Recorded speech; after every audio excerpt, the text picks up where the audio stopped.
We were 40 miles northwest of Unalaska when something started following us on radar, and it didn't obey wind or tide. Hello, friends. Did you know nearly 80% of the people who watch my videos aren't subscribed? If you enjoy this one, please hit subscribe and leave a like. Drop where you're watching from in the comments, I read them. Your support helps these stories find more ears. My name's Dale Hask. I run deck operations on a 42-foot liner between Dutch Harbor and the Outer Islands. I've worked these waters for 19 seasons. The ocean out here strips away anything romantic. It's cold, honest, and it will kill you if you don't respect it. That shapes how you move and how you listen. You learn to read lights, radar, and the old men who don't talk much but have seen too much. The darkness came early. In October, light goes fast. By 4 in the afternoon, we were under deck lights that made everything beyond their reach absolute black. Wind from the northwest at 20 knots kicked up a chop. The temperature dropped and ice started forming on the rails. Neil Braddock was on deck with me, a younger hand, 5 years on boats, good and quiet. Ernest Wallach was at the wheel. Ernest had been running these waters longer than I've been alive. He didn't tell stories, he worked. That silence you learn to respect on a boat is the kind that keeps you alive. We were hauling a set when Ernest called down, careful as ever. "Dale, come look at this." The wheelhouse was warm, the instruments glowed green. Ernest pointed at the radar, a contact 2 miles off our port side. "Been there 20 minutes, he said. Hasn't moved." The echo looked solid, the return you get from metal, but the shape was too exact. I tried calling them on the radio. Nothing. The contact sat like a punctuation mark on the sweep. Out here things move. Anchored boats swing. Debris drifts. This didn't. Could be a buoy, I said. I didn't believe it. "No buoys charted here," Ernest said. "Returns too big, boat-sized." We finished hauling. For an hour the contact didn't change. Then we moved 5 miles east for the next set. When I climbed back to the wheelhouse, the echo was still 2 miles off our port, same bearing, same distance. We had moved, it hadn't. "That's not possible," I said. "Shouldn't be," Ernest answered, but his face showed recognition. He'd seen odd signals before. Neil came up, cheeks raw from cold, and peered at the screen. He asked how something could follow. We made a third set. The echo stayed 2 miles off the port, precise as if tethered. Late that night, the wind picked up and ice built fast. We knocked it off the rails between pulls. The winch came up heavy, good sign. Then Neil called out, sharp. "There's something on the line, not fish." "Fabric." I helped him pull it free.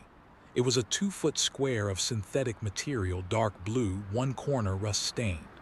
The edges were torn. The fabric was wet, but when I squeezed it, the water felt warmer than it should for something from 300 feet down. "Part of a tarp," Neil guessed.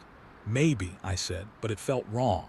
Ocean-worn fabric phrase. This looked recently in the water and it held heat like something alive. I took it to the wheelhouse. Ernest looked at it without touching. He looked older, like memory had worn him down. "Throw it back," he said. "Throw it back," I repeated. "Now," he said. His voice left no room for argument. I'd seen that look before, a captain shutting down a question because he knew what came next. I tossed the fabric over the side. It floated dark for a moment, then sank. Ernest changed course. "We're heading back to Dutch Harbor," he said. I wanted to argue, we had sets to make, but I didn't. Neil started to protest. I gave him a look. We trusted Ernest. He'd been quiet, but there was something in his expression that told us he wasn't guessing. We ran for 20 minutes. The radar echo kept pace 2 miles off our port. Then, without warning, it vanished. The screen was empty. Ernest didn't slow. He kept steering east. "You going to tell me what that was?" I asked. He told me a story. 30 years ago, I was on a different boat with a captain named Wallach. We got a contact like that and followed it for hours. They changed course to investigate, found nothing, but fabric turned up in the nets. A few days later, the captain went out in his skiff. He never came back. The wheelhouse was warm, but I felt cold. Ernest's story landed like a stone.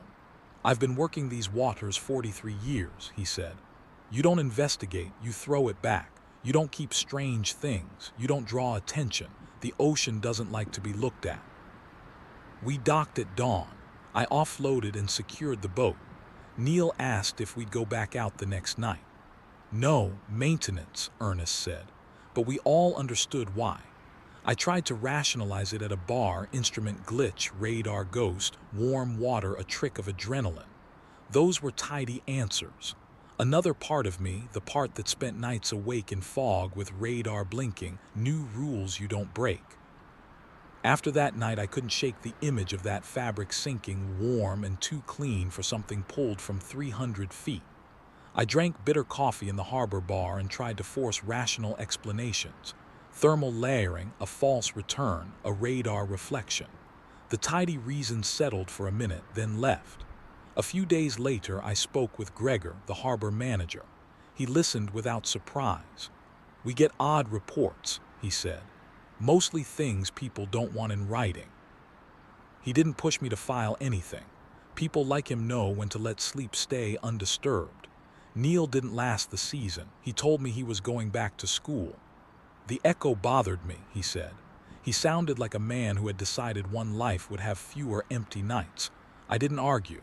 I moved off the Bering Sea after a while. The work on the Washington coast was less brutal. Different fish, different weather, easier nights. I sleep better now. Still, the lesson stuck. If something on your radar doesn't move with the sea, change course. If you pull something up that feels wrong, throw it back. Don't make it worse by asking how. This isn't cowardice, it's survival. Curiosity costs out here: boats, gear, lives. The men who last are careful with what they pry at. They know when to stop.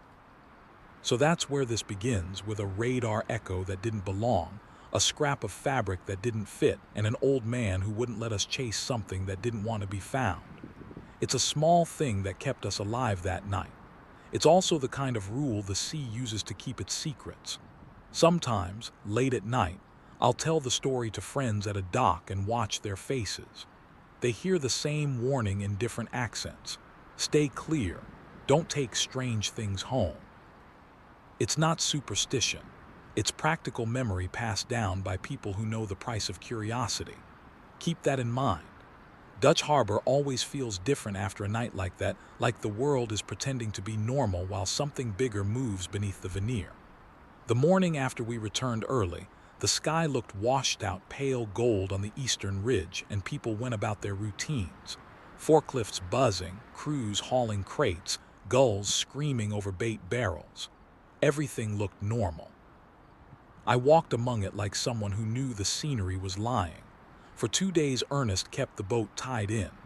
Maintenance, he called it, but we barely touched a wrench. He checked lines twice, tightened bolts that didn't need tightening, stood on the deck with his hands in his pockets, the cold wind flattening his coat against his frame. He stared out at the harbor water as if watching for something. I'd worked with Ernest long enough to know he was a man driven by paranoia. Fear didn't dictate his actions, experience did. That's what made those 2 days unsettling. If Ernest thought something was worth hiding from, it was worth hiding from. On the third morning, around 9, I was walking toward the waterfront cafe when I saw Ernest standing near the fuel dock. He looked like he hadn't slept much. I hesitated before approaching. Whatever he was wrestling with, he wasn't done. "You going out today?" I asked. He shook his head. "Weather window's fine, but I'm not feeling it." He gave that vague answer older captains use when they want you to accept a decision without asking why. I didn't push. Before I could speak again, he said quietly, "You saw how it moved." I nodded. "Stayed 2 miles off our port even when we moved 5 miles. That's not something a boat does." He looked over the harbor like he expected the echo to appear on the surface, a metal shape rising from the water. "Stay away from that area for a while," he said. "Promise me." "I promise." He looked strangely relieved, like he'd been holding tension that was finally loosening. That evening I tried walking it off, the sense of being watched, the way the echo had stayed at perfect bearing, the memory of the warm fabric sinking into the dark water. But the Bering Sea doesn't give up thoughts that easily. I went home early and tried to sleep. I dreamed of the radar screen. The sweeping arm blinking white, the echo a bright mark that pulsed with every pass. In the dream it got closer. 1 mile, then half a mile, then right beside us. The dream never showed what it was, just that pulse, that bright, perfect shape. I jolted awake with my heart racing. The wind rattled the window. The house creaked. The kind of noises you hear after too many winters in a coastal town. But it set my nerves jumping. The next morning, I got a call not from Ernest, but from an old acquaintance, Gregor Salido, the harbor master. His voice carried that forced calm people use when they don't want to admit something is wrong. "Dale, need you to come in. Something I want to show you." I didn't ask what. I drove down to the harbor office. Gregor had a small space filled with filing cabinets, binders, old charts curling at the corners. On his desk sat a portable radar unit, smaller than the boat's setup but powerful enough for testing. "You were out near Unalaska 2 nights ago," he said. "Yeah." He tapped the radar unit. "A trawler picked up something last night. Same coordinates." My stomach tightened. "Same movement," Gregor nodded. 2 miles off their port. Stayed locked for an hour. They broke off and headed south. It vanished. The office suddenly felt small. "Did they pull anything unusual?" I asked. "No. They didn't report anything like that." But he pulled a file from the desk, thick with printed reports. "Every few years there's something like this. Radar anomalies, fixed-bearing objects, signals that don't drift, most never get talked about. Men move on, reports disappear under paperwork." He pushed the file toward me. "You want me to read all that? Just look at 1 page." He flipped it open to a report from 1983, a handwritten log. Different boat, different crew. Same description, stationary echo, maintained position, no radio contact. Contact vanished abruptly. Underlined at the bottom in shaky handwriting, "Pulled debris. Wet, warm." My skin crawled. Gregor closed the file. "I'm not saying these things are connected, but I'm saying the ocean has patterns and you saw something real." "Why tell me?" He hesitated. "Because I trust Ernest's judgment. And because you're not the kind of man who panics and spreads stories." That wasn't comforting. It made the knot in my chest pull tighter. I left the harbor office with the wind slicing through my jacket. The world looked normal, boats rocking gently in their slips, light bouncing off metal hulls, forklifts humming. But once you know the ocean is hiding something, the normalcy feels like a trick. That afternoon, I found Ernest near the fuel dock again. He was replacing a frayed rope, hands working by habit. "Gregor talked to me," I said. "He didn't stop working." I figured he might. "He thinks it's a pattern." "It is. You've seen this more than once." He tied off the rope and looked at me. There was resignation in his eyes, like he'd been carrying this truth alone. "It shows every few years, sometimes more, sometimes less. It's not a boat, and it's not a reflection or some radar scatter." "Then what is it?" He shook his head. "Something you leave alone. That can't be the whole explanation." "It is," he said firmly. "The ocean has things that don't belong to us. Things older than any of us. Things that don't want to be found." It was the way he said it, not mystical, not dramatic. Matter of fact, honest. That night I walked along the docks, letting the cold air clear my head. The ice on the wood cracked under my boots. Lights reflected off water that looked bottomless. Fishermen talked in low tones. A few glanced my way. Word travels fast in a harbor, even when nobody thinks they're talking. By the time I reached the far end of the dock, I had a decision to make. Avoid it like Ernest said, or track down another crew who'd seen it. A rational part of me wanted more data, but something deeper knew better. I was turning back when I heard the crunch of footsteps behind me. It was Neil. "I thought you left town," I said. "I thought I would." He looked worse than I remembered, exhausted, hollowed out. "But I can't shake it, what we saw. You shouldn't dwell on it." He laughed, but there was no humor in it. "Hard not to. I keep seeing that fabric in my head, how wrong it felt, like it wasn't supposed to be touched." I stayed quiet. "I heard another boat saw it last night," he said. "Crew's spooked. They're thinking of pulling out for the season. You should let it go." "I'm trying, but..." He hesitated. "I didn't tell you everything." A little voice inside me said not to ask, not to dig deeper, but I asked anyway. "What didn't you tell me?" When you threw the fabric back, he paused, swallowing. I was looking over the rail, I swear for a second something pulled it. What do you mean pulled it? It didn't just sink, it jerked downward, fast, like something grabbed it. The wind groaned through the masts. A loose chain clanked against a metal post. You sure? I asked. No, he admitted. That's the problem, I'm not sure of anything anymore. We stood in silence for a long time. Finally he said, I'm leaving tomorrow. Not just the fleet, leaving Alaska, this place, it's not for me anymore. I didn't blame him. When we parted, I watched him walk away, shoulders hunched, head down. A man carrying something heavy he couldn't set down. That night I dreamed again. The radar, the echo, the perfect circle. It moved closer than before. This time the dream didn't cut off. The sweep passed and the echo wasn't a mark anymore. It was a shape, a curved edge, a perfect arc of something metal, something watching. I woke up drenched in sweat. The next morning the ocean was calm. Sunlight turned the harbor water into ripples of gold. It was one of those rare Bering Sea days that looked almost gentle. But the calm only made the unease sharper. I walked down to the boat. Ernest was already there, checking a winch. We going out today? I asked. He studied my face, reading the fatigue I couldn't hide. Then he nodded slowly. Yes, but not near Unalaska, not near where we saw it. That's fine by me. He nodded again, satisfied. Good. As we cast off, I took one last look at the dock where I'd spoken to Neil. He wasn't there. Maybe he'd already left. Good for him. Some men listen to warnings. Some don't get to. We cleared the harbor. The engine throbbed beneath my feet. The wind was steady. The ocean looked endless but harmless. Watching the horizon, I felt something loosen in my chest. Relief, maybe. But as we sailed out, I realized something. Relief isn't peace. Relief is just the moment before you learn you were wrong. We stayed clear of the waters near Unalaska like Ernest insisted, heading southeast instead. The air was crisp and clean, nothing like the colder bite of those northern reaches. The sky was a thin winter blue, stretched tight and pale. It felt like a safe direction, a place where the ocean behaved the way it should. But the thing about safety on the water is that it's usually an illusion.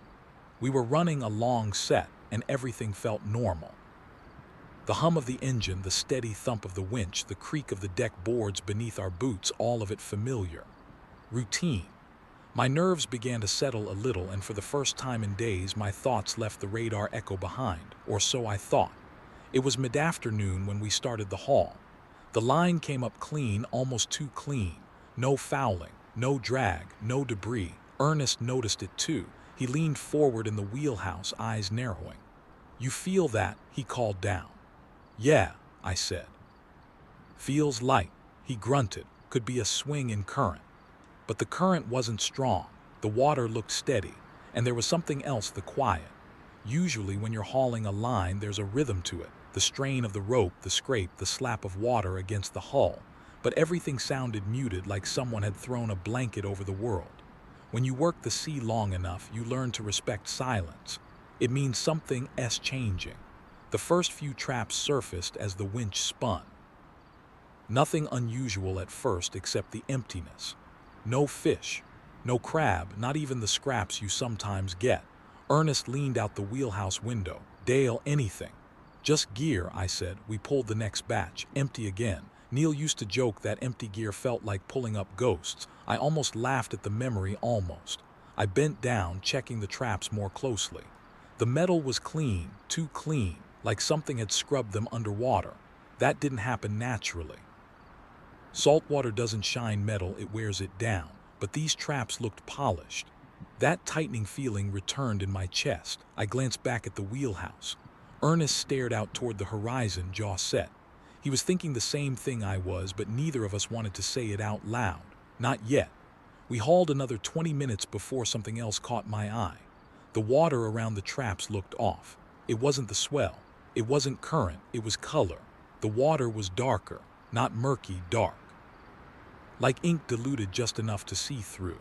It swirled in slow ribbons around the traps as they came up. Ernest, I called, voice sharper than I meant. He leaned out again. I see it. We watched as another trap broke the surface. Black water streamed off it like oil, but it wasn't oil, it didn't cling or float. It sank instantly, vanishing. "What the hell?" I whispered. Ernest came down to the deck, something he rarely did during hauls. He crouched beside the trap, staring at the black streaks disappearing on the wet metal. "That's not natural," he said. "What is it then?" I asked. He didn't answer. We opened the trap expecting maybe debris, maybe a torn scrap of something, but it was empty except I spotted something in the corner. A tiny fragment, dark, triangular. I picked it up carefully. It was warm, like the fabric. My throat tightened. I held it out to Ernest. He didn't touch it, just stared. Then he shook his head sharply. "Throw it back," he said. I dropped it over the rail immediately. It hit the water and sank faster than it should have, like it was heavy despite its size, like the ocean was waiting for it. We didn't haul another trap. Ernest ordered us to reset the line back into the water, no questions, no hesitation, and we turned toward Dutch Harbor. "We're leaving early again?" I asked quietly. "Yeah," he said. His tone was final. "We're not working today." We sailed for an hour without speaking much.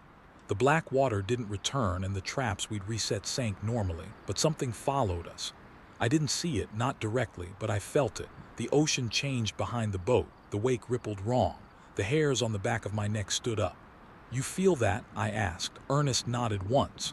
When we reached within 15 miles of Dutch Harbor, the sensation eased. The water looked normal again. Light moving naturally. The sky brightened slightly. We were almost safe. Almost. When we docked, the first thing I did was head to the harbor master's office. Gregor was inside, sorting through receipts and paperwork like nothing unusual had happened anywhere in the world.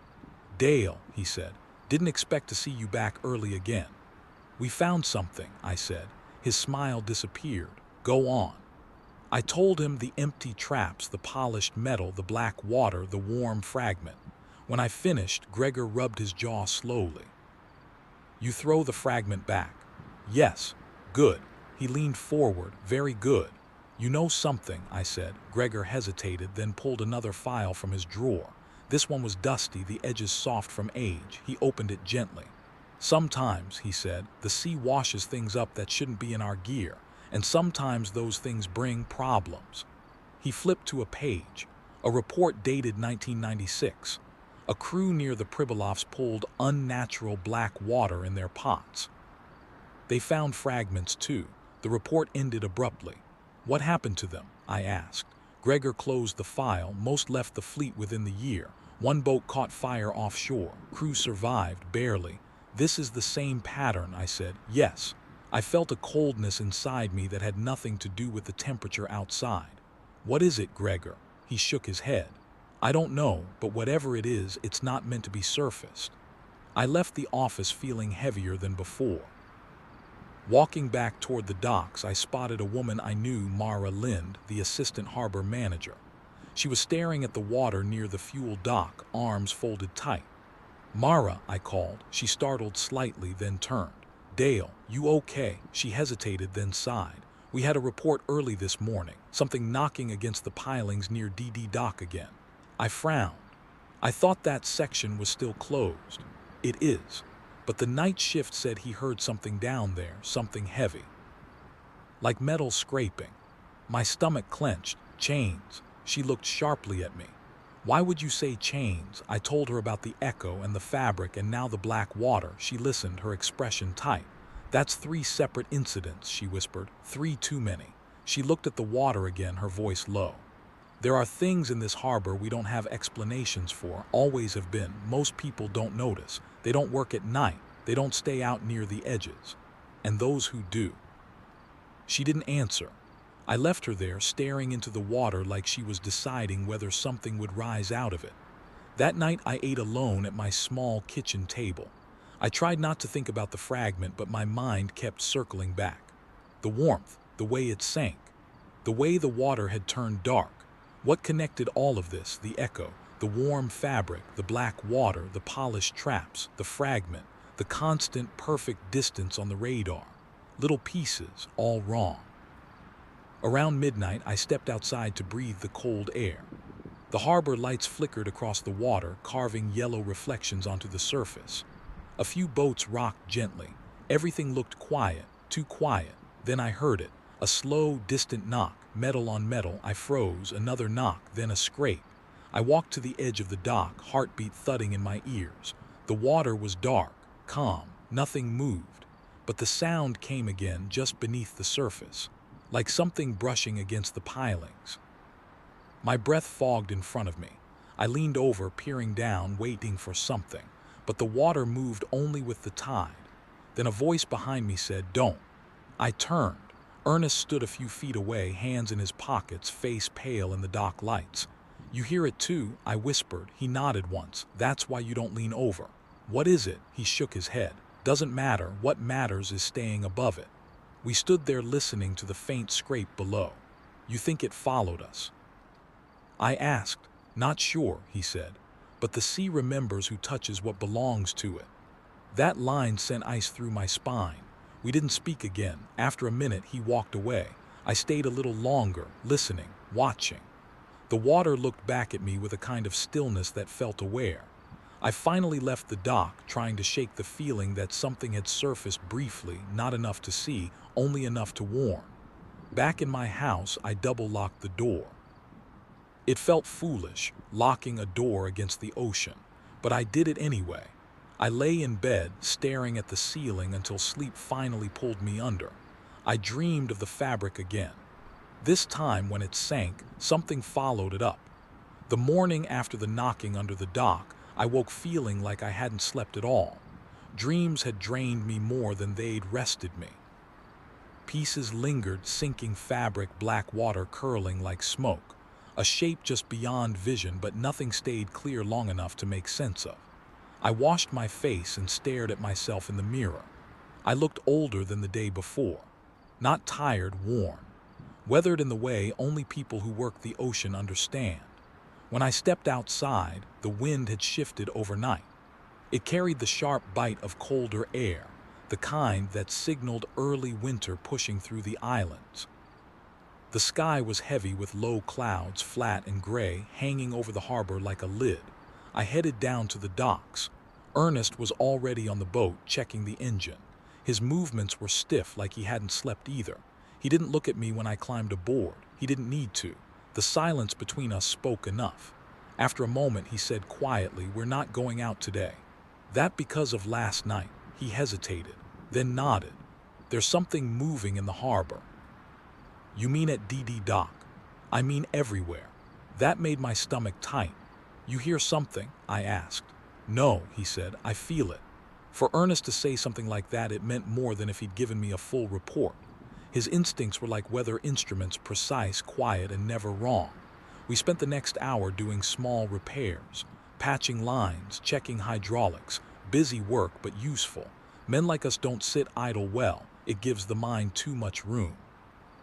And an empty mind after a strange night can fill itself with shadows fast.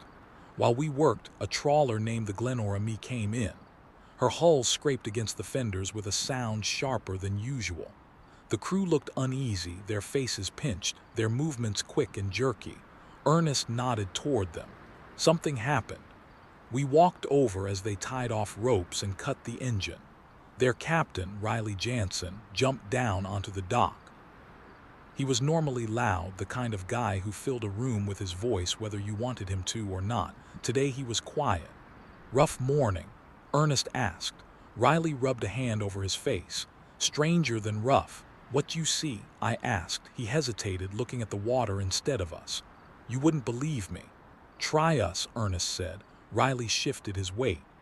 We were pulling pots off the north edge, maybe 8 miles out. Everything normal, weather good, gear clean. Then he stopped like he wasn't sure how to continue. "Then what?" I asked. He lowered his voice. "One of the pots came up full of mud." My chest tightened. Ernest stayed silent. "Not sand, not debris, mud, thick, black, and cold as hell. And there's no mud in that area, not at that depth." "What else?" Ernest said. Riley swallowed. "There was something in it." "What kind of something?" He shook his head. "Didn't look like it belonged to anything I know. Metal maybe, bent, torn. Sharp edges like it had been ripped off something, but it wasn't from a wreck. Too clean, too smooth." "Did you keep it?" Ernest asked sharply. Riley blinked. No, the deckhand dropped it overboard soon as he pulled it out. Burned his gloves too. Burned? I asked. In the cold, Ernest said. Riley nodded. Said it felt warm, almost hot. The same as our fragment. The three of us stood in silence for a long moment. The only sound was gulls screaming above us. Then Riley leaned in. And the mud, something moved in it, like something was inside. Didn't get a good look, but when we dumped it, the mud sank fast, like it was pulled under. My skin crawled. Did you see anything else? Ernest asked. Riley hesitated again. There was a sound. What kind? I asked. Low, vibrating, not mechanical, not biological, like the ocean humming. Ernest's face hardened. Stay clear of that area. Don't pull anything else up from that bottom. Riley nodded slowly. Yeah. We're done for a few days. He walked away shaken, and I couldn't blame him. His story echoed ours in too many ways, too many parallels, too many patterns. Ernest turned to me. You see what I mean? Yeah, something stirring. He wasn't being dramatic. He was giving a warning in the understated way only fishermen do, the kind that carries decades of quiet dread behind it. We stayed on shore that day. Neither of us wanted to be out on the water. But staying still didn't stop the unease. If anything, it made it worse. I kept replaying the details in my head, the black water, the polished traps, the warm fragment, the knocking under the dock. It felt connected, but connected to what? Around noon, I walked to the harbor master's office. Gregor wasn't there. Instead, Mara Lind was at the desk, flipping through stacks of incident reports. She looked up as I approached. Dale, she said, I was hoping you'd come by. Why? She pushed a report toward me. This came in this morning. I glanced at it. A cargo vessel passing near the outer islands had reported a strange sonar return around midnight, a large, circular object suspended briefly at 80 feet before descending out of range. Sound familiar? Mara asked. I nodded slowly. She lowered her voice. It's the sixth such report in 4 days. 6, all in the same area. Not exactly. They're scattered. But the descriptions match in ways that shouldn't be possible. I read through the highlighted sections. Words repeated across different logs. Circular, too symmetrical, held position, descended, no drift. This isn't just a radar anomaly, Mara said. Something moving out there. You think it's following boats. I think it's following something, she said. I just don't know what. Why share this with me? She looked tired. Because you're one of the few who won't start a panic. Because you've already seen something similar. We talked a little longer, guesses, possibilities, fragments of strange happenings, but nothing led to an answer that made sense. When I left her office, I walked toward the docks again. The wind was rising, pushing waves against the pilings. The harbor had a restless feel, like the water was pacing, waiting. I found Ernest sitting on an overturned crate, hands clasped, eyes fixed on the tide line. You ever seen it get this active before? I asked. He nodded slowly. Once. I sat beside him. When? Long time ago, he said, before you joined the fleet. What happened? He rubbed his jaw, thinking. There was a season when boats kept bringing up strange things, not just fabric, metal, wood that shouldn't survive at that depth, things that didn't match any wreck on record. What did people do? They got curious, he said quietly. Started talking, started asking questions, started trying to compare notes. And within a month, 3 boats sank. The wind tore across the harbor, my breath fogged in front of me. You think this is the same thing? I asked. Yes, but why now? He shook his head. The ocean doesn't think in whys, it just moves, and sometimes we drift into places we shouldn't be. His words sat heavy in my chest. You ever think about leaving fishing? I asked. He gave a humorless laugh. Every winter, but the sea's in my bones, I'd die on land. I shrugged. Some days. We sat there in silence for a long time, watching the water churning with the rising wind. That night, as the wind howled across the roof of my home, I couldn't sleep. My thoughts kept circling the same questions. Why the fabric? Why the fragments? Why the circular sonar returns? What was moving under the water that shouldn't be? Around 1 in the morning, I heard something. At first, I thought it was the wind. A low moan through the window, but the sound deepened, vibrating faintly through the floorboards. It felt more than heard, a slow, steady pulse, A hum, like Riley had described. I stood completely still. The sound wasn't coming from the house. It was coming from outside, from below, the ocean. I stepped outside, the cold air biting hard. The harbor lights glowed dimly against the dark sky. The water beyond the pilings was black, moving with subtle, slow ripples. The sound was clearer out here. A low, resonant vibration that made the hairs on my arms rise. Not mechanical, not the wind. Something else, a wail. No, whales sing, echo call. This was steady, purposeful, almost measured. I moved closer to the dock and leaned over the rail. The water looked normal, but the hum grew just slightly louder. Then very faintly, something caught my eye, a shimmer, a shape. Almost a circle, not fully visible, just a dim presence beneath the surface, too large to identify, too faint to confirm, but enough to know it was there, watching, moving, waiting. I stepped back fast, breath quickening. The hum faded just a fraction, enough to make me realize something important. It knew I could hear it. I backed away from the rail, heart pounding, and didn't turn my back to the water until I reached my door. When I finally went inside, locked the door, and sat down, one thought kept cutting through the noise in my head. Whatever we had found out there in the deep, it hadn't forgotten us. And it wasn't done. The next morning, the harbor felt wrong before I even reached the docks. The air was too still. The gulls were quieter than usual, not silent, but restrained, like they were waiting for something. Even the waves seemed to hesitate before touching the pilings. The whole place felt like it was holding its breath. I walked toward our boat, boots echoing on damp boards. Ernest was there, of course, leaning on the rail with a thermos in hand. He turned when he heard me approach.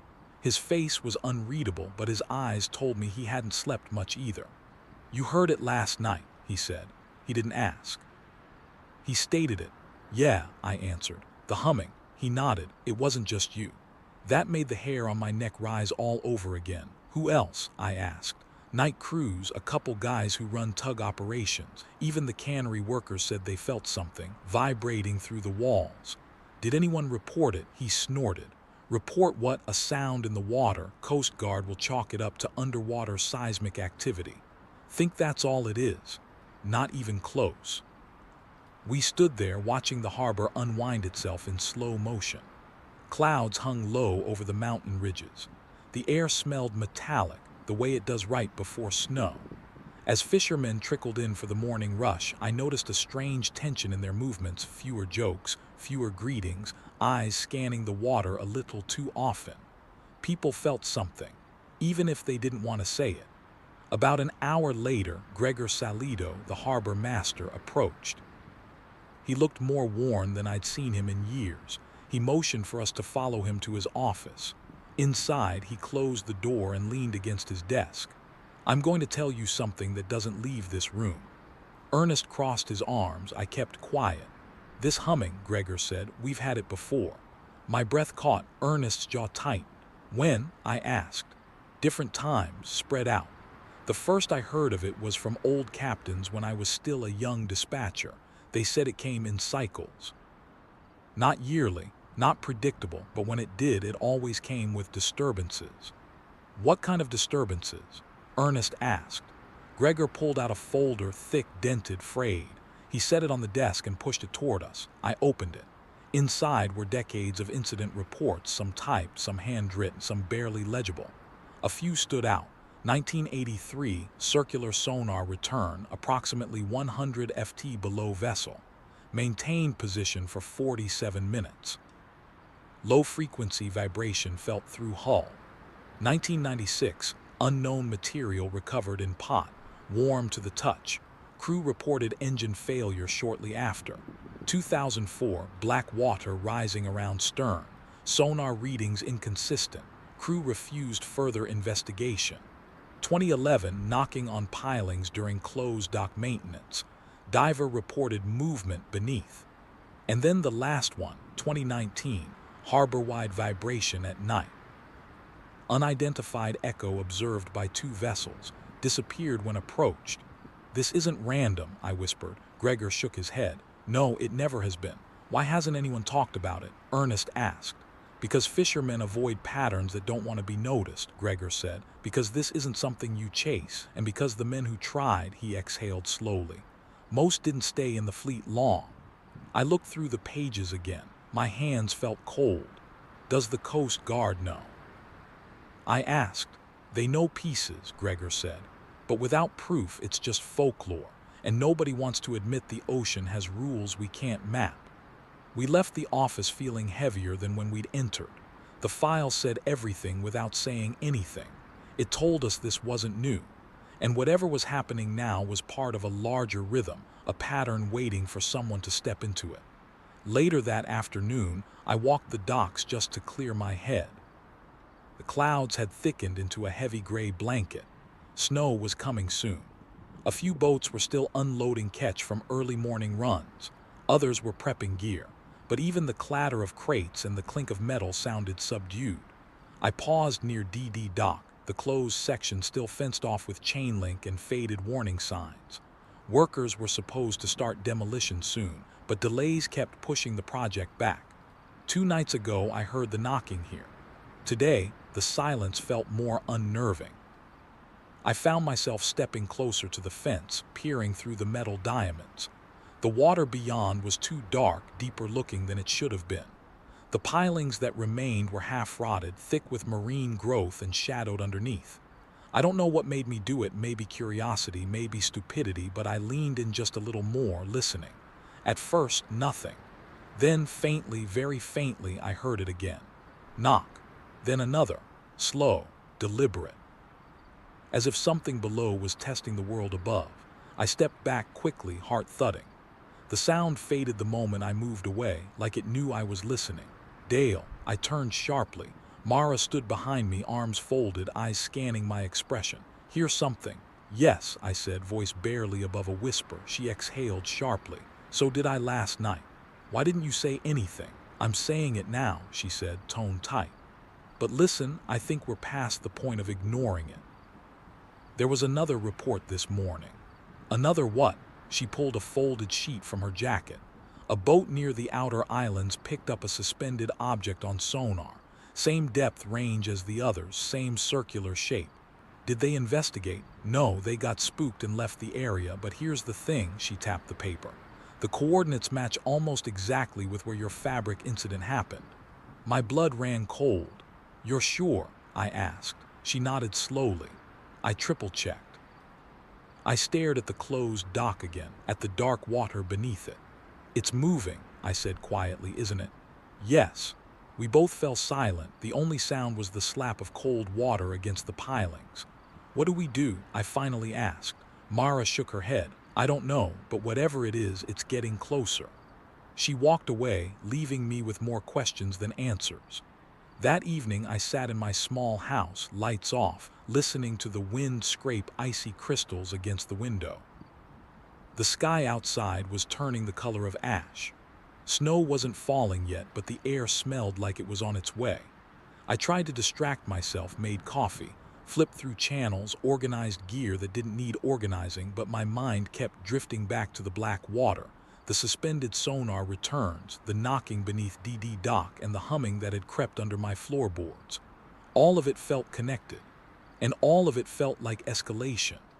Around 10, I heard footsteps on the porch.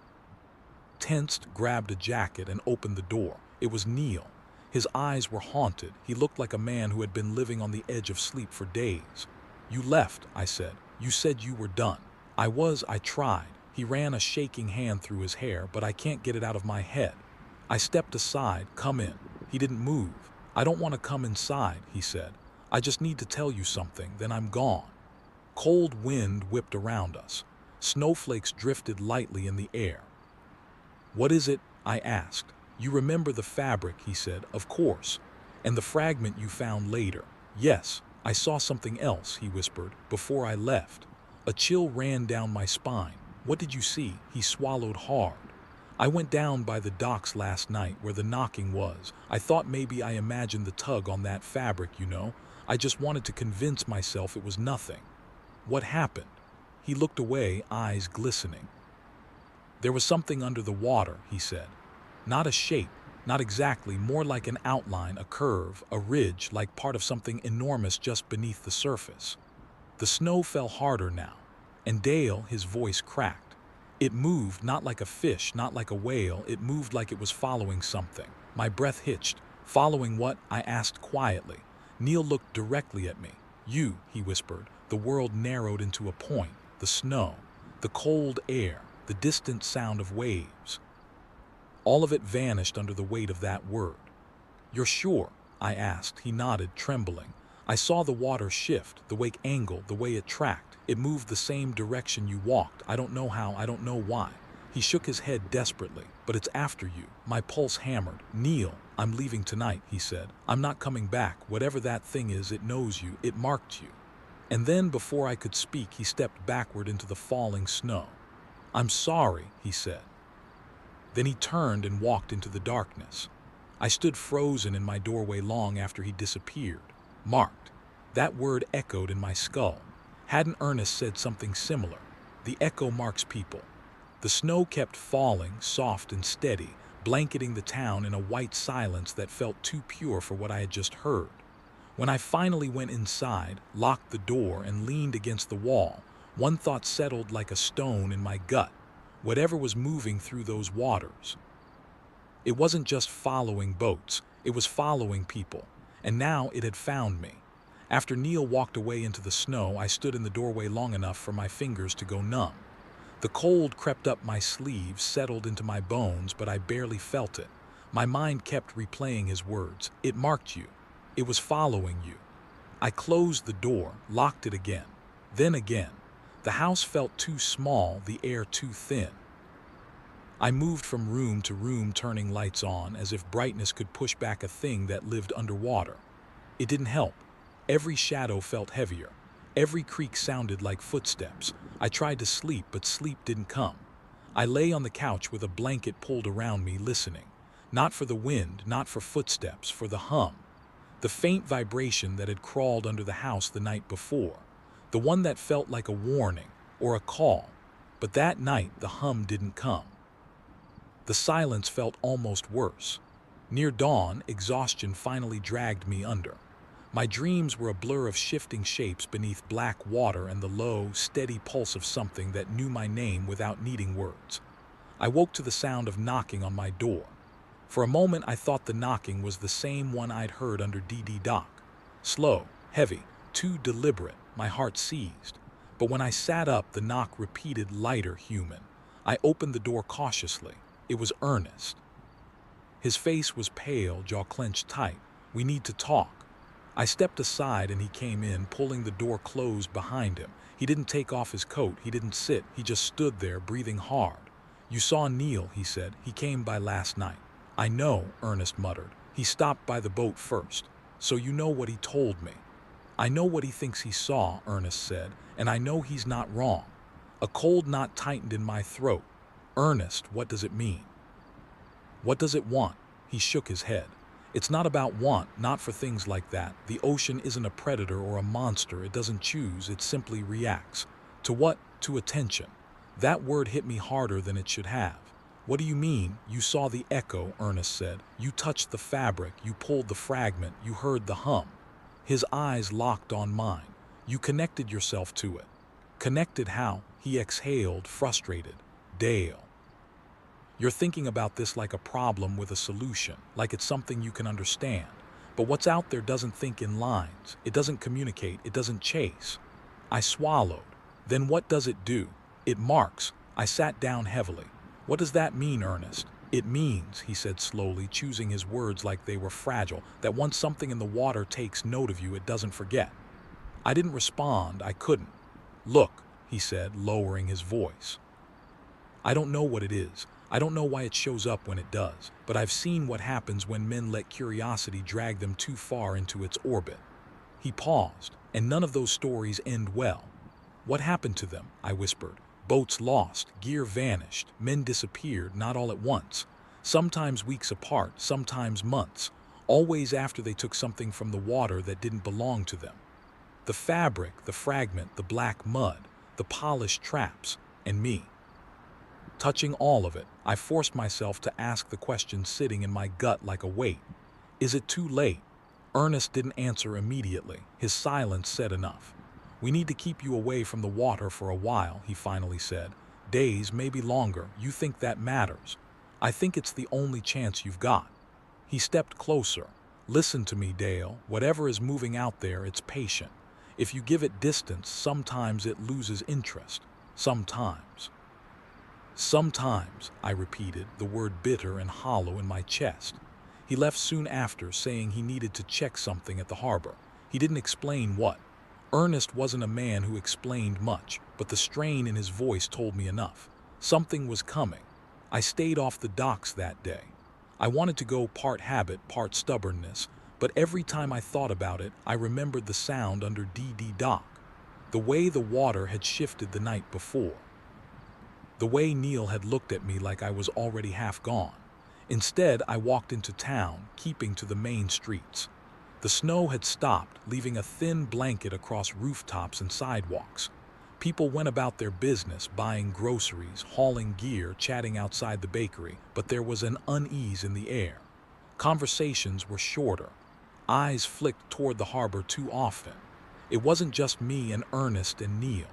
The whole town felt it. I bought supplies, food, coffee, things to keep me indoors for a while and headed home on foot. I was halfway there when I heard someone calling my name. Dale. I turned. It was Ari Knudsen, one of the security guards for the North Docks. Younger guy, quiet, always looked a little on edge like he saw more than he wanted to. He jogged up to me out of breath. I need to talk to you. What's going on? You heard anything weird last night? What do you mean? He glanced around like he didn't want anyone overhearing. There was movement near DD Dock again, not knocking this time. What then? He swallowed. The water lifted. A cold prickle crawled up my spine. Lifted. Yeah, he whispered, like something big passed underneath, slow, heavy, enough to raise the dock a few inches. That's impossible. I know what I saw. Anyone else see it? One of the tug operators. He saw the ripple from a distance, thought it was a whale at first. Ari shuddered, but whales don't move like that. I felt nauseous. What direction did it move? I asked. Ari hesitated. Toward the main harbor, toward where I was. I exhaled shakily. Ari, if you hear anything else, anything at all, call me, immediately. He nodded quickly. Be careful, Dale, you too. We parted ways and I hurried home with a tightness in my chest that felt like a hand closing around my ribs. That evening I didn't turn on the TV. I didn't make dinner. I just sat at the table with a mug of coffee that went cold before I touched it. I couldn't shake the feeling that I wasn't alone in the house. Not that someone was inside, but that something outside knew exactly where I was. I moved to the window, parted the blinds slightly. The harbor lights shimmered across the water in the distance. The night was clear, the sky sharp and cold. At first, nothing looked unusual. Then I saw it. A ripple, small, too small to matter. But it wasn't wind. It wasn't tide. It moved in a straight line, slicing across the water like the ocean exhaled in one direction, straight toward the shoreline near my house. I stepped back from the window so fast the blinds rattled. My pulse hammered. Not now, not here, not this close. I paced the living room, trying to breathe slowly. I thought of calling Ernest, but what would I say? Something in the water is looking for me. He already believed it, but there was nothing he could do from shore. An hour passed, then 2. I kept circling the house, checking windows, listening for that low hum, listening for anything. Eventually the night grew quiet, too quiet, the kind of quiet that presses against your ears. I sat on the couch again, exhausted but unable to sleep. Around midnight I heard a sound outside, soft, gentle, like water lapping against something that shouldn't be in the water. I stood slowly. The sound came again. Closer. I moved to the window and forced myself to look. The shoreline was darker than usual, the water unnaturally still. Then I saw it barely visible, almost swallowed by the night. A curve, just the faintest outline of a shape moving beneath the surface. Not rising, not surfacing, just watching. I froze, felt my breath catch. It hovered there for a moment that felt like an hour. Then just as slowly it sank back into the dark. Gone. But not gone, just waiting. A shiver ran through me so deep it felt like it shook something loose inside. I backed away from the window, closed the blinds, locked the doors again. It wasn't near DD Dock anymore. It wasn't near the outer islands. It wasn't near the boats. It was near me. It had followed the shoreline. It had followed the ripple. It had followed the connection. And for the first time since this all began, I realized something with dawning, bone-deep clarity. Distance wouldn't save me. Avoiding the water wouldn't save me. Not anymore. Something in the ocean had noticed me. And things that ancient, that patient, they don't lose interest, they wait. I barely slept that night. When the sun finally rose, dull and gray behind thick clouds, I had made a decision I didn't tell Ernest, Gregor, or anyone else. If something was following me, I needed to know why. Because hiding wasn't working. Because running wasn't working. And because the ocean wasn't backing off. Not this time. By morning, the decision weighed on me like an anchor. I hadn't told Ernest, hadn't called Gregor, and I sure as hell hadn't told Neil.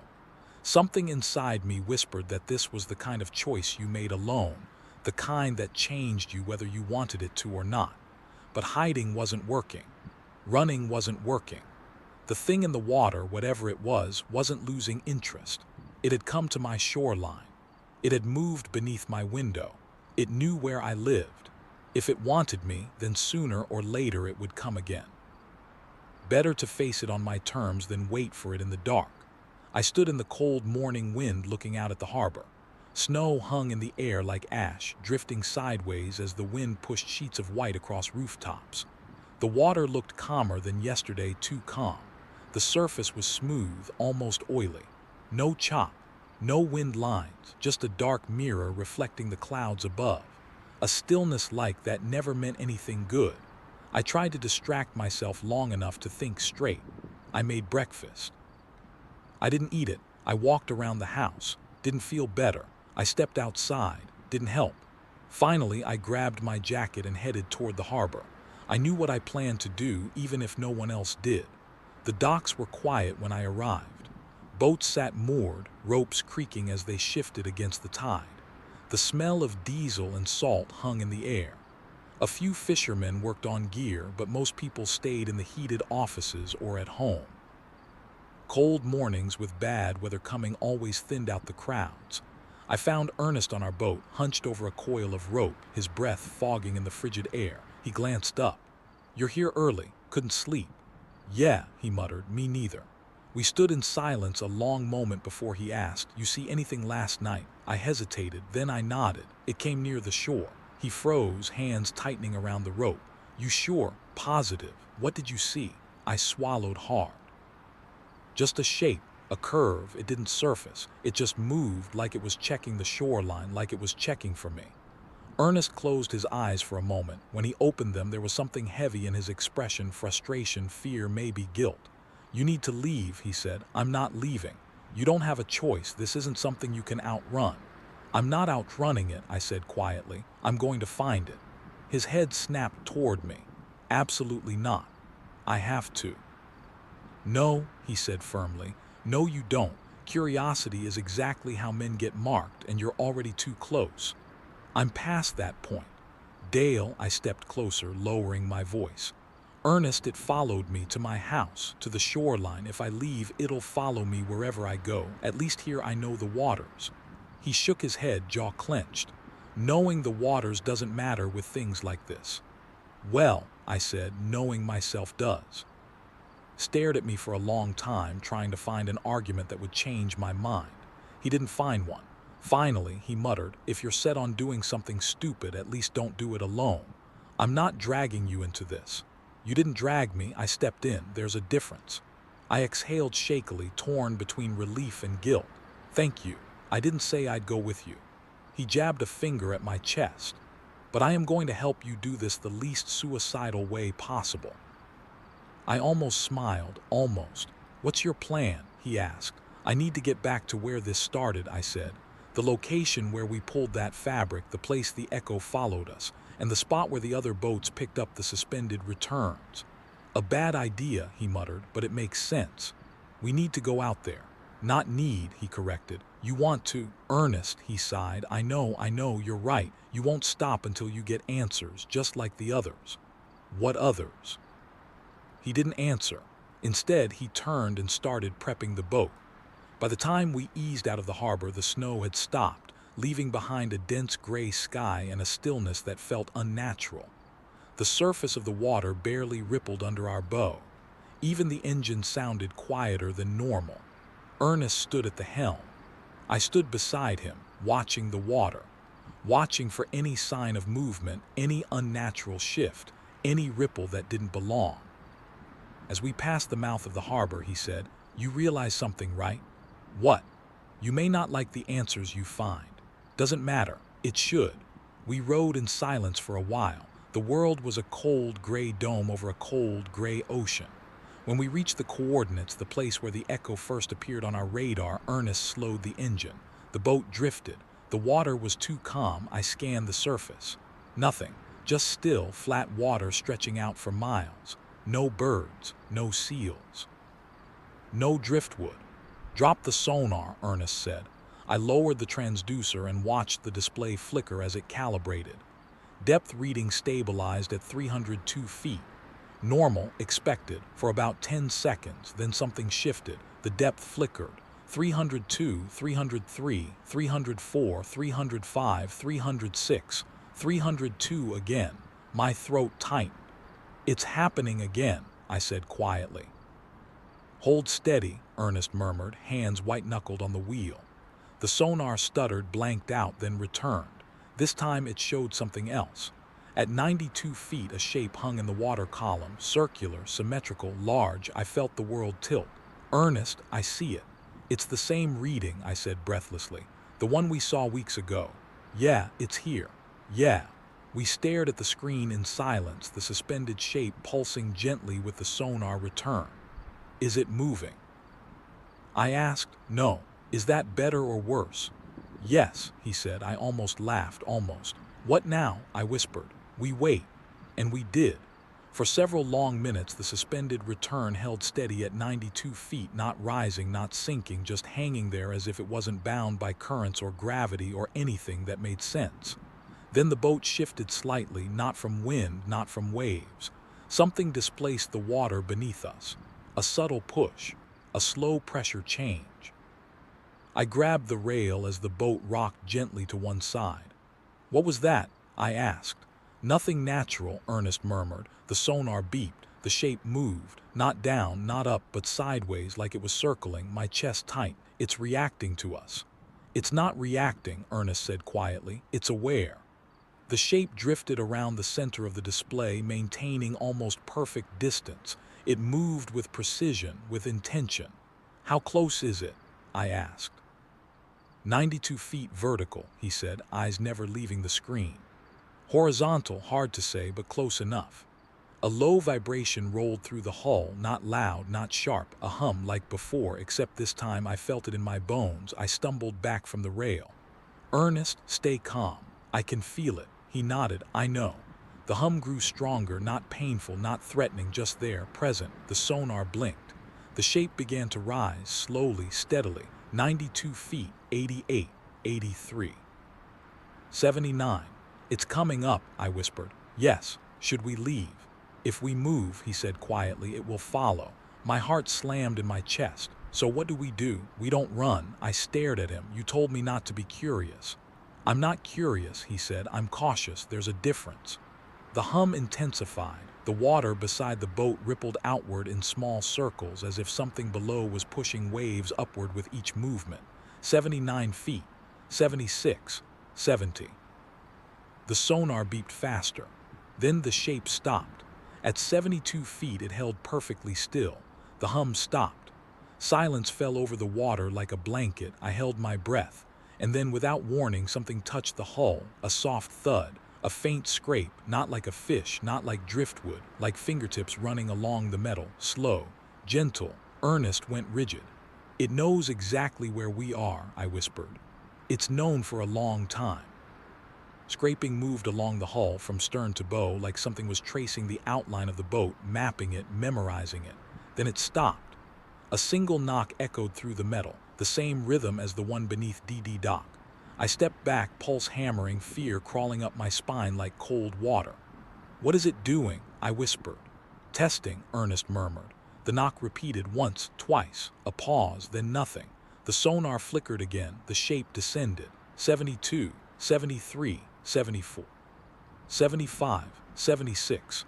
Then gone, the water stilled, the air went dead quiet. We both exhaled at the same time, though neither of us realized we'd been holding our breath. "What just happened?" I finally asked. Ernest stared out at the water, eyes distant and frightened in a way I'd never seen from him. "It wanted to see you," he said. My mouth went dry. "Why, you're marked." I closed my eyes. "And Dale," he said softly. "Yeah, it's not done with you. They ruled out head injury. They ran scans and blood tests and all the things hospitals do when someone surfaces from a dive unconscious. Everything came back normal. No fractures, no bleed, no electrical fault in the brain." Still Ronan lay with his eyes open and blank, tracking movement, following hands and faces, but no thought fought its way back into those pupils. The doctors called it a fugue, a dissociative state brought on by trauma. Cole called it wrong. Ronan had been down 30 feet doing a routine piling inspection. Visibility was good. He'd been methodical, the kind of diver who checked anchors twice and kept his slate dry. There'd been no equipment failure to explain him going silent at 20 feet during ascent. No reason the man should have lost 7 days of his life. Cole sat in that sterile room for hours, staring at his friend. He thought about what Ronan described in the few words that made it across the radio before everything cut out, a clicking that wasn't like dolphins or machines. Something partially there, moving beyond the range of the lamp, something that bent the world at its edges. 3 days later, Cole went back down himself. He took recording gear, hydrophones, a helmet cam, the kind of kit that gives you proof or leaves you with nothing. He went to the same north section of pilings, the stretch Ronan remembered, and he lowered into the cold, clear water. Underwater is loud in its own way. The creak of wood, the steady breath in a regulator, the distant thump of an engine. Cole waited. 10 minutes in, the clicking began thin at first, then patterned, regular with odd variations like someone making music out of machine parts.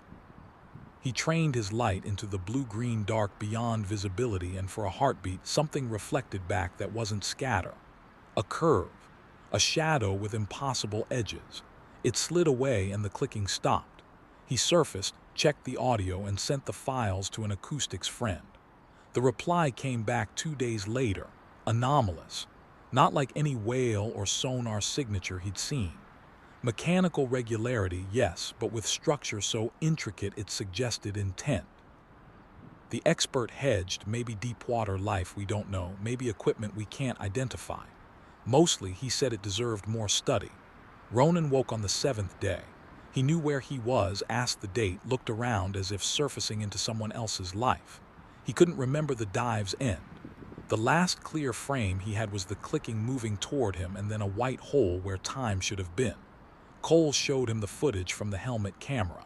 Ronan refused to watch. Who could blame him? In the last frames, the water beyond the lamp went wrong. An absence of light that had geometry to it, not organic, not machine, but lines and folds that didn't obey angles. Cole ran the footage past a video analyst who enhanced the dark patch until it resolved into patterns that made the analyst whisper what he later told Cole. "I've seen distortions like this in abyssal surveys, things pressure made of shapes, but those are deep miles down. This doesn't photograph like anything alive." The timber company pulled the dock. Pilings came out and the water took them away. The new dock went a mile south. No one dove there again for long. Cole kept the recordings locked on a drive he never showed anyone. Ronan moved inland to work on gear, dry and far from depth. He called sometimes, asked about trivial things, never once mentioned the blank days unless Cole started the topic. Some marks don't wash off. While Cole and Ronan dealt with absence below the surface, others were watching signs above it. Sila's matroid trusted his eyes the way other men trust fingers and tools. He used the Point Sur lighthouse as a night waypoint for 22 years. He knew its flash pattern the way he'd know which rope to grab in a storm. 15 seconds, precise and dull as a metronome. On December 3rd, the metronome miscounted. Silas and Tilda watched the light and counted 10 seconds between flashes. 10, not 15. 10 that held steady for 20 minutes. Then the light changed. Sequences, 3 quick pulses, pause, 2 pulses, pause, 1 pulse.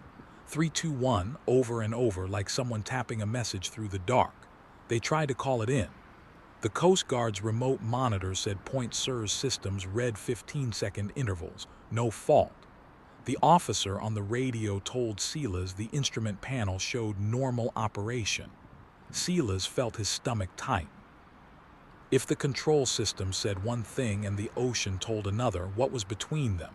He tested it, moved a few miles. The sequence altered, 531, then later 222. Move again and it became 444. At one position it even held steady light, no flash at all, an unbroken beam that made Silas feel like a heartbeat had stopped. The pattern changed with observers. The light itself behaved correctly at the source. Somewhere between the tower and the viewer, photons reorganized themselves into numbers. A university mathematician later told him the sequences bore no coherent code, letters without words. But the patterning persisted across years, counting, repeating, simple, patient. The lighthouse kept flashing 15 seconds at its lamp-fed. For some observers at certain times it counted in numbers as if something in the air had learned to make light do arithmetic. Silas logged them anyway, page after page. He became the harbor's quiet archivist of oddities. He gave his notebooks to no one and kept watching for the night when the numbers might finally make sense. Farther down the coast, Harlan Evick was at the dock in Bandon when the radio spoke and the words didn't fit any language he trusted. Come inside. Come inside. Come inside. 3 words repeated in a flat, processed voice with no inflection. It cut like a warning and then static filled the channel. It didn't make sense. No storm. No tsunami advisory.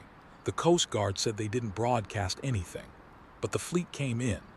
Boats that had been working miles offshore turned and steamed home as if someone had tugged an invisible line. No one could say why, only that the voice made them move.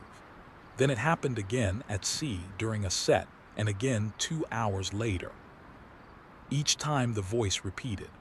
Once under the words came a subsonic hum that you felt in your sternum more than heard. On that transmission, the harbor water took on a glassy stillness, an oil-smooth surface that swallowed ripples and reflections alike. People stayed away after that. But the water itself did something that nobody could fit into the charts. It rose as a perfect plane, 10 feet above normal, carrying boats gently up as if the harbor were a calm elevator. No surge, no foam, no roar, just a measured, silent lift that stopped as perfectly as it had started. When the warning voice cut through those last minutes, the hum peaked and people felt dizzy, disoriented. Then the water lowered again with the exact same precision. Scientists came and took samples. Seismologists checked records. Nobody could reproduce the stillness or the perfect climb. The Coast Guard never found a transmitter, and the signal's breadth reaching harbors up and down the coast argued the sender used powerful gear or something beyond a single boat's radio. No one agreed on intent. Was it a prank? An experiment? A warning? Those who heard it later said the voice was the simplest possible message, not to the literal danger but to the instinct that keeps people alive. Come inside. Seek shelter. The message's power lay not in content but in precision. Something or someone knew what would happen and alerted people in a way that bypassed reason. When the world returned to motion, things looked normal. Nets were hauled. Coffee shops opened. Men went back to work. But the impressions remained.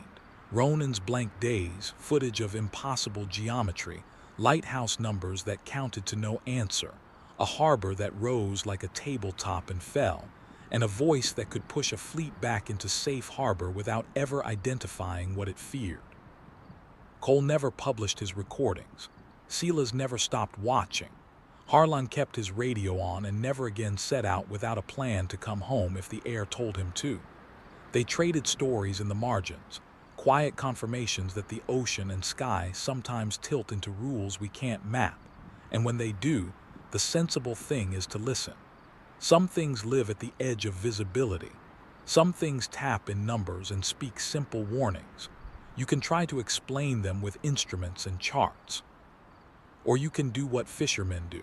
Respect the signal, come inside when the voice tells you to, and keep your distance from what marks and counts and waits. After that night on the water, after the shape came up, traced the hull, knocked once and left, everything narrowed down to one small, sharp question. What does it want? Ernest didn't have an answer. Nobody did.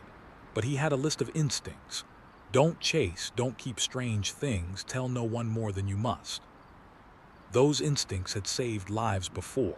They were not rules for bravery, they were rules for living. I ignored them. It wasn't that I didn't respect Ernest. I did. I trusted him more than most. It was that once something starts counting you, once you watch the world rearrange itself around you, you don't get to hand that change off to anyone else. It sits with you. It becomes a thing that wakes you in the dark. So I made a plan. I didn't tell Ernest at first. I didn't tell Gregor or Maeve. I didn't tell Neil, who'd already left the islands and maybe had a safer life in mind. I went to the small electronics shop by the harbor and bought a handheld side scan unit, a low-power sonar I could suspend from the stern and tow at slow speed. It wasn't perfect. It was the kind of DIY tool men like me used when they wanted something quick and cheap and immediate.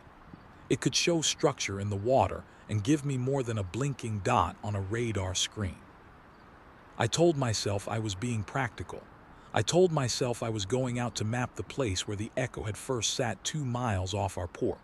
In truth, I wanted to see it again. I wanted proof. I wanted a picture I could hold up at the bar and make sense of the hum under my ribs. Ernest found me tying the side scan to our stern before dawn. "You bought a toy," he said, looking at the unit with a skeptical brow. "It's an expensive toy," I said, "and it might tell us something." He watched me for a long minute. Then, as if giving permission to himself more than to me, he tightened the winch slack and started the engine.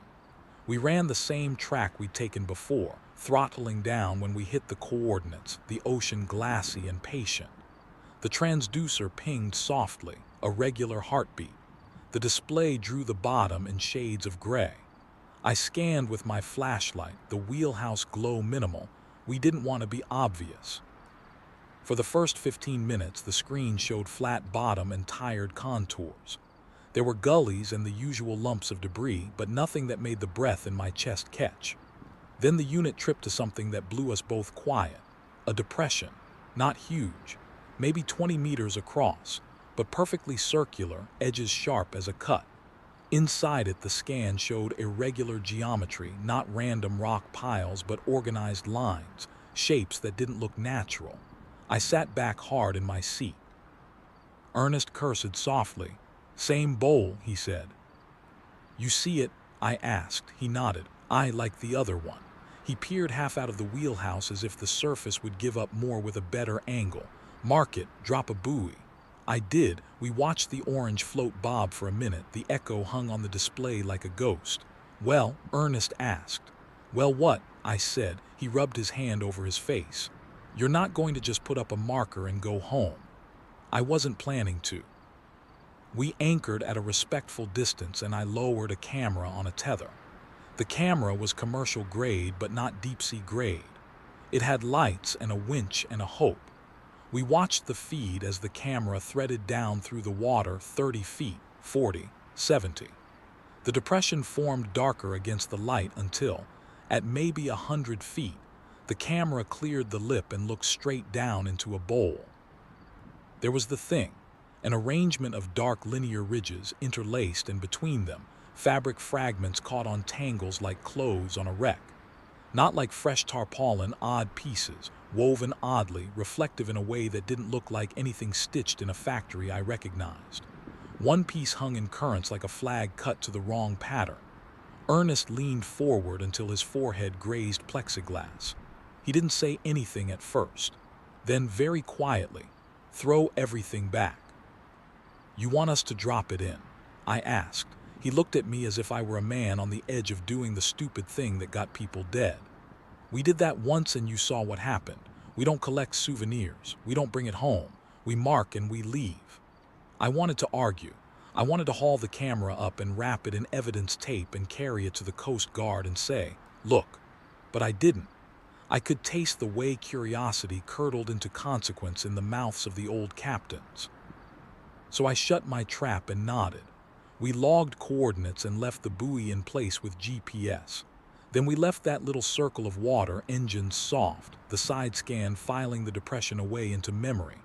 Back on the dock, the town had changed since I was last ashore. People were quieter. The coffee shop was full of fishermen staring at their cups like paper maps they couldn't read. Gregor came straight to the boat as we tied off. "You saw it," he said. "Yeah," I said. He closed his eyes for a second and then opened them slow. "You didn't bring anything back?" "No." He nodded like a man relieved and burdened at once. "That's good." "What are we going to do with the coordinates?" I asked. "Keep them tight for now," he said. "We can't have a dozen curious boats taking a look. The Coast Guard would send a boat, and if they find something, then there's a show. If they don't, people will call us liars. Best to keep the buoy as a hazard marker for now." That was sound bureaucratic thinking wrapped in an instinct to not draw attention. I didn't like it. I wanted official eyes on the problem. I wanted someone with gear and papers and the power to name things. But we all know how these things end when you go waving your hands and shouting. The ocean doesn't like being scrutinized. It resists. Still, word leaked. It always does. A day later, a Coast Guard cutter showed up on the edge of the harbor. She moved quiet and professional, not the kind of showboat that does loud announcements. They sent divers with proper gear, specialists from a regional office 3 ports down. I waited at a distance, boiling and relieved in equal parts. They dropped a camera and roped it down with a heavy line. Their techs watched consoles with the practiced faces of people paid to watch displays and make judgments. I hovered at the fence like a ghost at a wake. The cutter's lead called a meeting on deck with a stern voice and no small talk. He read the coordinates I had given him, asked where we'd put the buoy, and then asked what we found. I kept my mouth tight. Ernest said a little. "We found a depression, shapes in the bottom, fabric." He did not say how closely those things mirrored a story he had kept in his head for 43 years. Some things you say out loud once and they stop being yours. The Coast Guard tech watched the feed and frowned. They ran their scan and matched ours. The depression was real, uncharted, precise, and peculiar. They took sediment samples with a sealed core. They lowered a small manipulator arm that gently brushed the fabric twined in the ridges. The grabber retracted with a small cloth fragment clinging to it, a dark square, salt-stiff, rust-streaked at one corner. They bagged it with gloves, logged chain of custody like they were preparing criminal evidence. I wanted to follow that bag to the lab. We all thought the coast would be grateful for evidence until we saw the tech's faces change. Not shock exactly, more like a careful recoil you see when you touch something with a smell you recognize but don't want to say aloud. "Rotation," one quiet tech said, as if telling himself the sun had risen. "It's rotating." "What is?" the lead asked. "The patterns on the surface." When the manipulator brushed the fragment, the surrounding echo folded. The water reflected differently. The sensor shows micro eddies in geometric consistency, not natural turbulence. The lead was a man trained in logic and charts. He nodded and booked his observations. "We'll take samples back and run them. Forensics will want to run. Hydrocaustics too. But we'll keep this under advisement for now." That phrase, under advisement, meant the same as a closed mouth in the harbor. The Coast Guard would log it. They would not blow it up to a headline until they had something they could point to and say, in a language the public trusts, "Here, this, an explanation." Until then, the sea keeps its rules. But the presence of the cutter changed the math. Men who'd been keeping quiet started asking questions again, in the tavern, at the groceries counter, and under the clatter of the fish market. Maeve had Gregor on the phone more than once asking about liability and dredge plans and environmental studies. Kellen, who had retired from port work years ago, called with a low chuckle of worry. You ever notice how the sea doesn't like being poked? 2 nights after the cutter left with its samples and men in clean uniforms, the harbor woke to a sound that made people step outside in bare feet. It was the chain again. This time not the soft scrape under a demolished dock, but a full-bodied dragging, like metal along wood, multiplied as if many hands tugged at an anchor. It rolled down the line of piers and set dogs barking and men running. We found 3 piles of chain, heavy old links, half buried in kelp, their ends frayed and lacquered in rust. No boat attached. The coils had been dragged from deep water and left on top of the low tide line as if something had wanted them known. Ernest looked at them and said nothing. I wanted to speak but couldn't find words that wouldn't be foolish.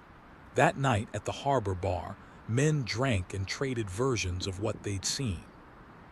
Some said it was a practical joke. Some said storms had rolled it up. A few of the older captains, the ones who'd kept their lips tight all these years, said nothing at all and stared into the amber of their drink like it might reveal the shape of tomorrow. I sat and listened, feeling the pattern settle like silt in my gut. The echo that followed us was not confined to a point in the ocean. It left markers. It gathered artifacts.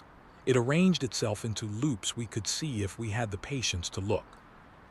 And what it marked sometimes became a map, for the curious, for the doomed, for the ones who insisted on answers.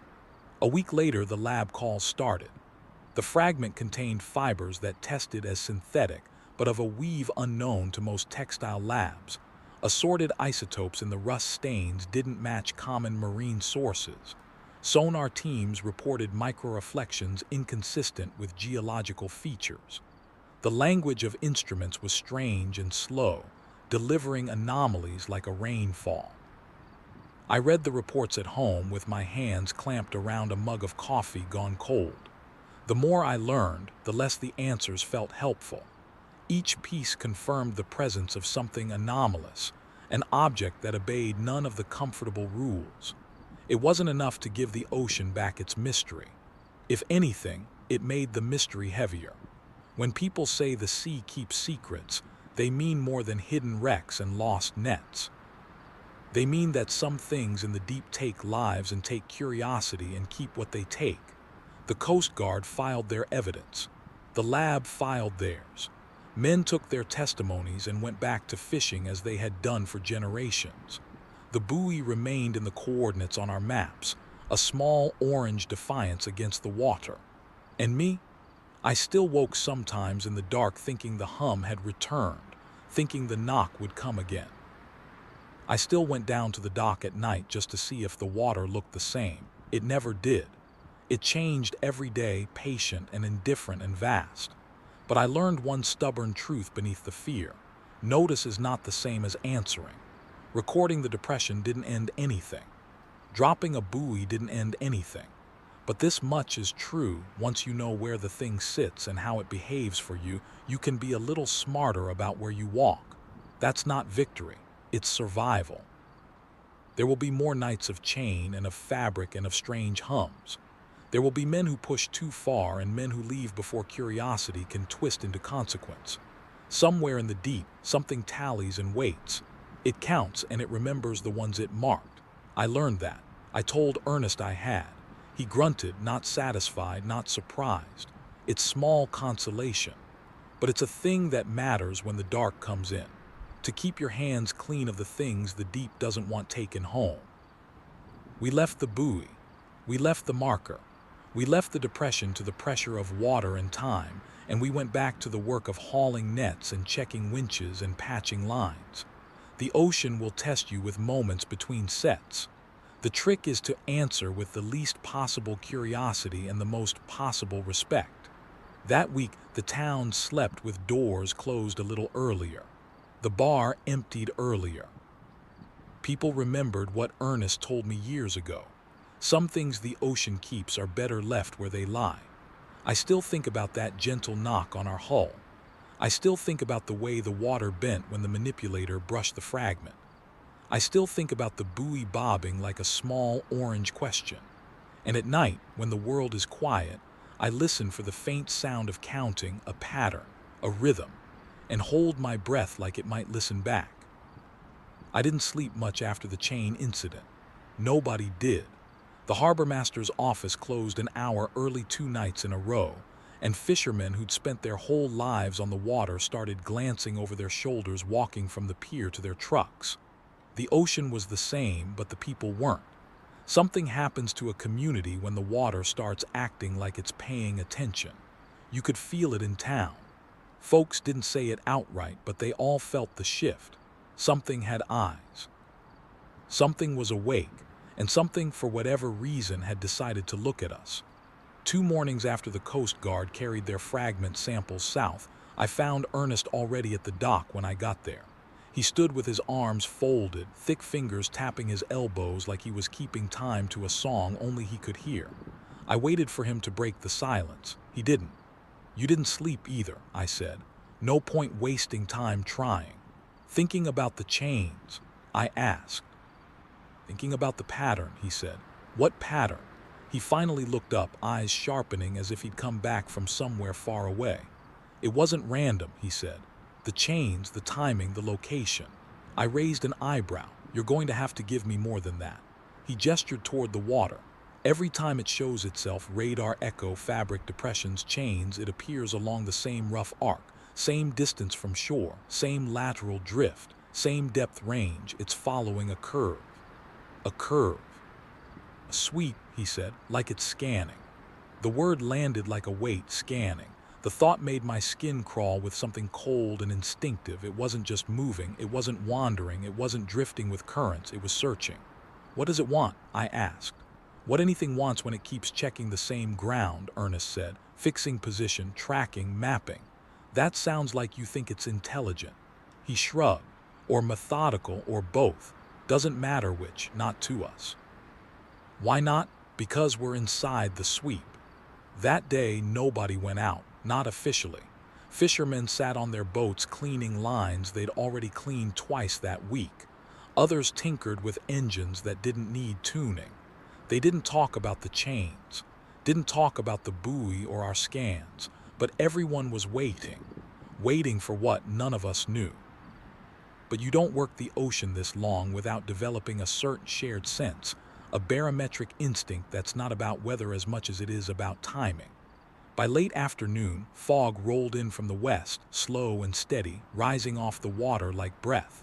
The kind of fog that doesn't drift, it advances. People closed doors. Lights switched on early. I didn't like the look of it.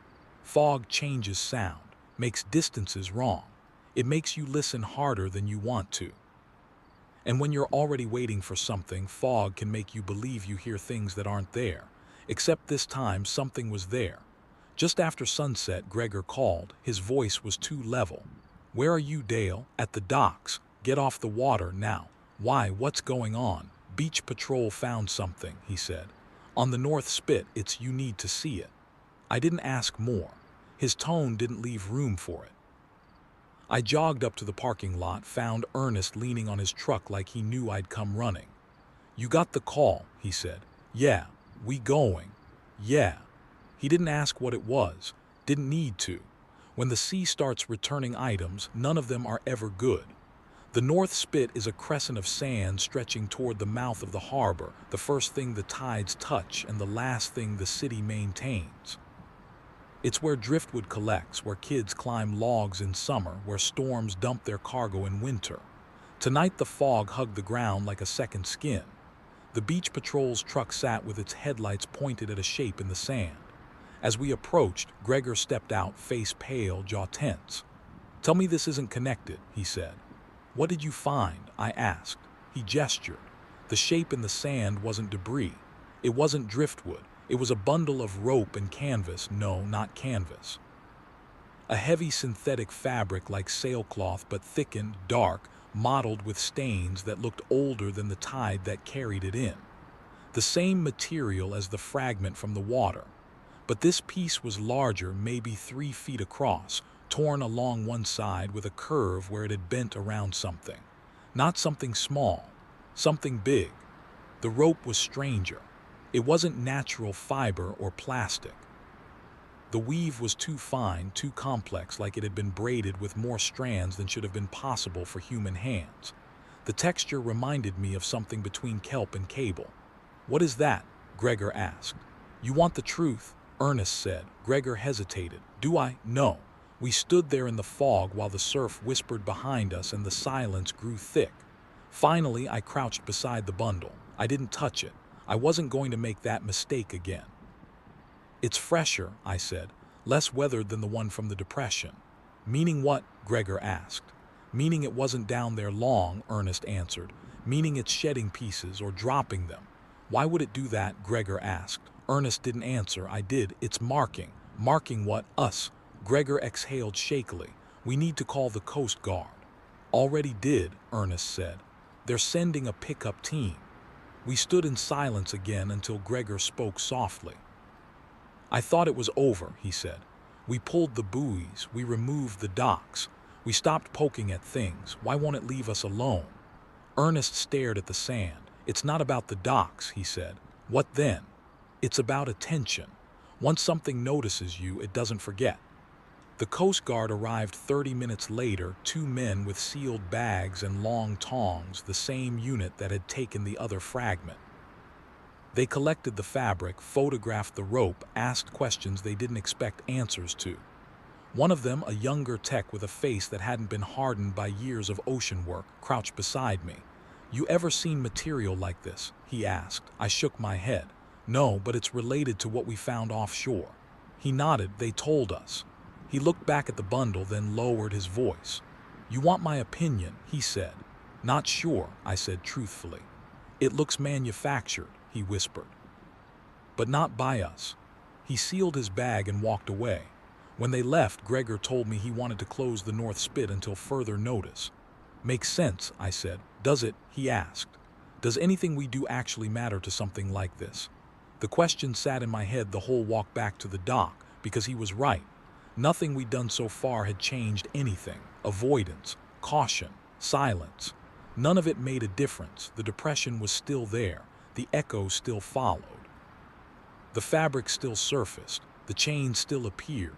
And the fog, that strange creeping fog, kept rolling in thicker each night. Something was happening, something escalating. And the worst part, it felt like it was waiting. That night I didn't go home. I stayed on the boat, lying in my bunk listening to the quiet hum of dock ropes rubbing against cleats. I kept the cabin light off. I wanted to hear anything that didn't belong. Around 2 a.m. I did. A click. Not loud, not sharp, not like the clicking Ronan heard in the water. This one was softer, almost polite, like something lightly tapping the hull with an object the size of a thumbnail. 3 clicks, pause, 3 clicks again, a pattern. I sat up slowly, pulse hammering. There it was again, 3 clicks, pause, 3 clicks. I eased to the porthole. Outside was fog so dense it looked solid. I couldn't see the dock, couldn't see the lights. The world had been erased. Another pattern, 2 clicks now. Then another 2. Then a long pause. I grabbed my jacket and stepped onto the deck. The fog swallowed me whole, a white curtain that felt humid and strangely warm against my neck. I held my breath. And then a shape moved in the fog to my right.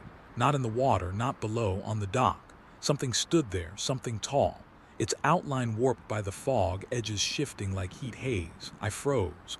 The shape didn't move closer. It didn't come toward me.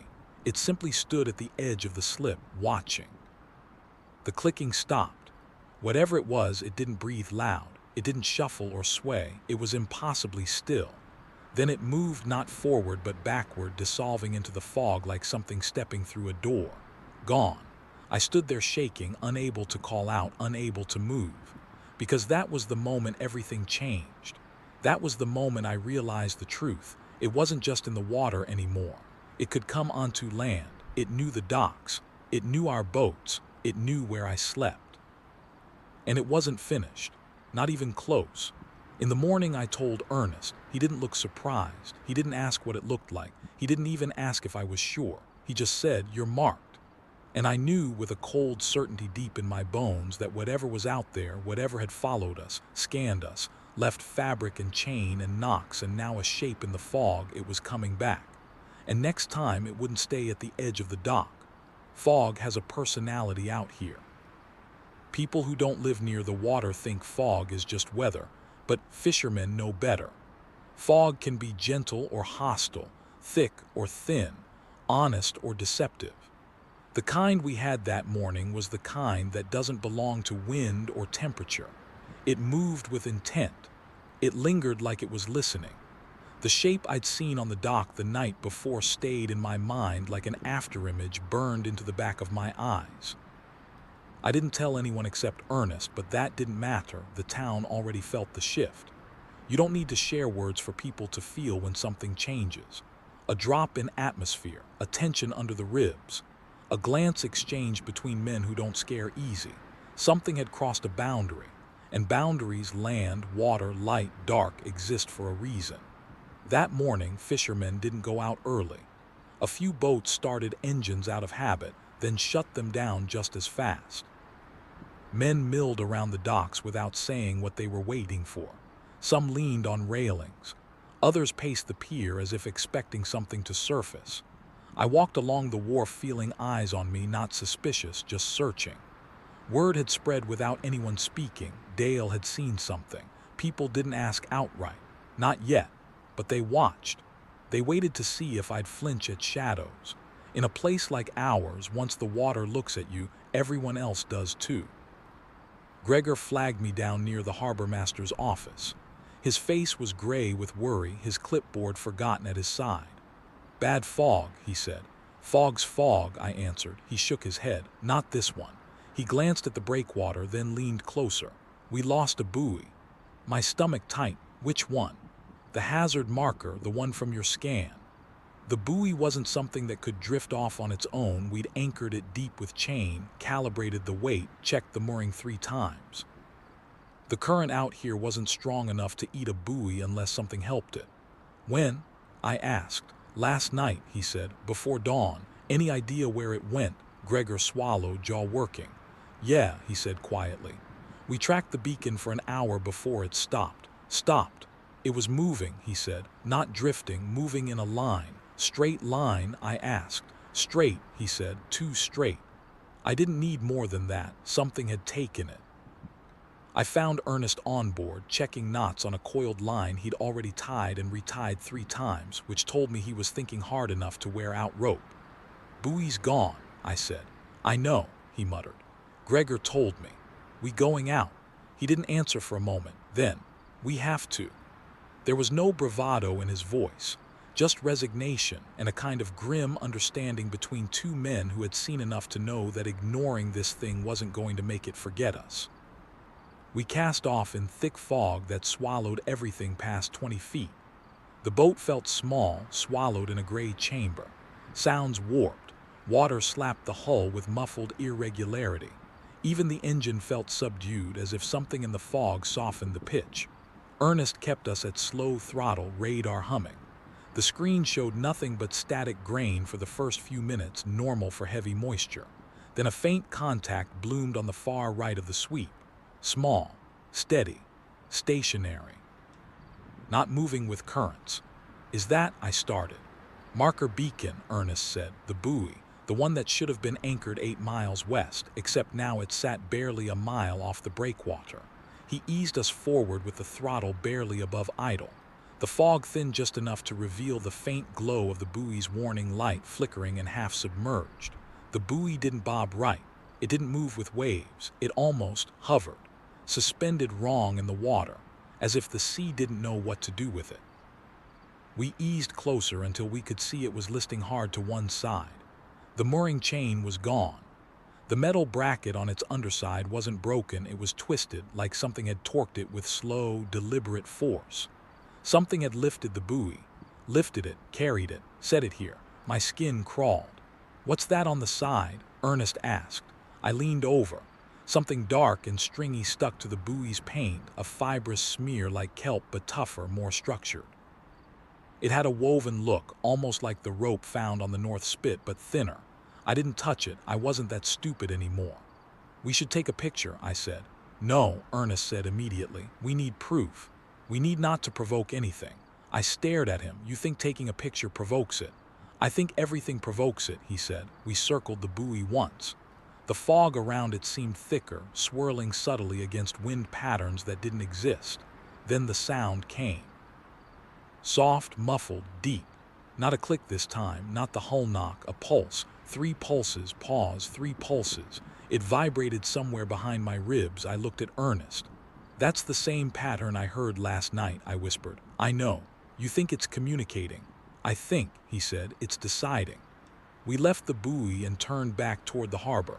The fog thickened behind us as if closing a curtain. When we reached the breakwater, something strange happened. The fog ended abruptly. Not gradually, not naturally, like a wall.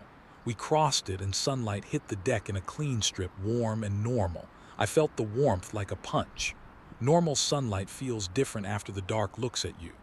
When we returned, a few of the younger fishermen came over asking if we'd found anything. I told them nothing they wanted to hear. They pressed anyway. "You see anything weird out there?" "No," I lied. Why lie?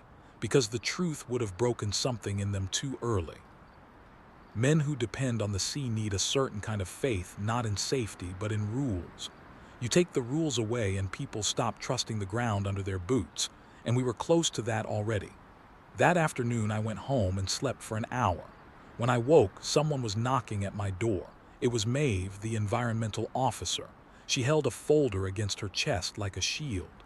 "I need to talk," she said. I stepped aside. She walked in, pacing. "You filed the report on the depression." "Gregor filed it, but you wrote the description." I nodded. She handed me the folder. "I got the lab results."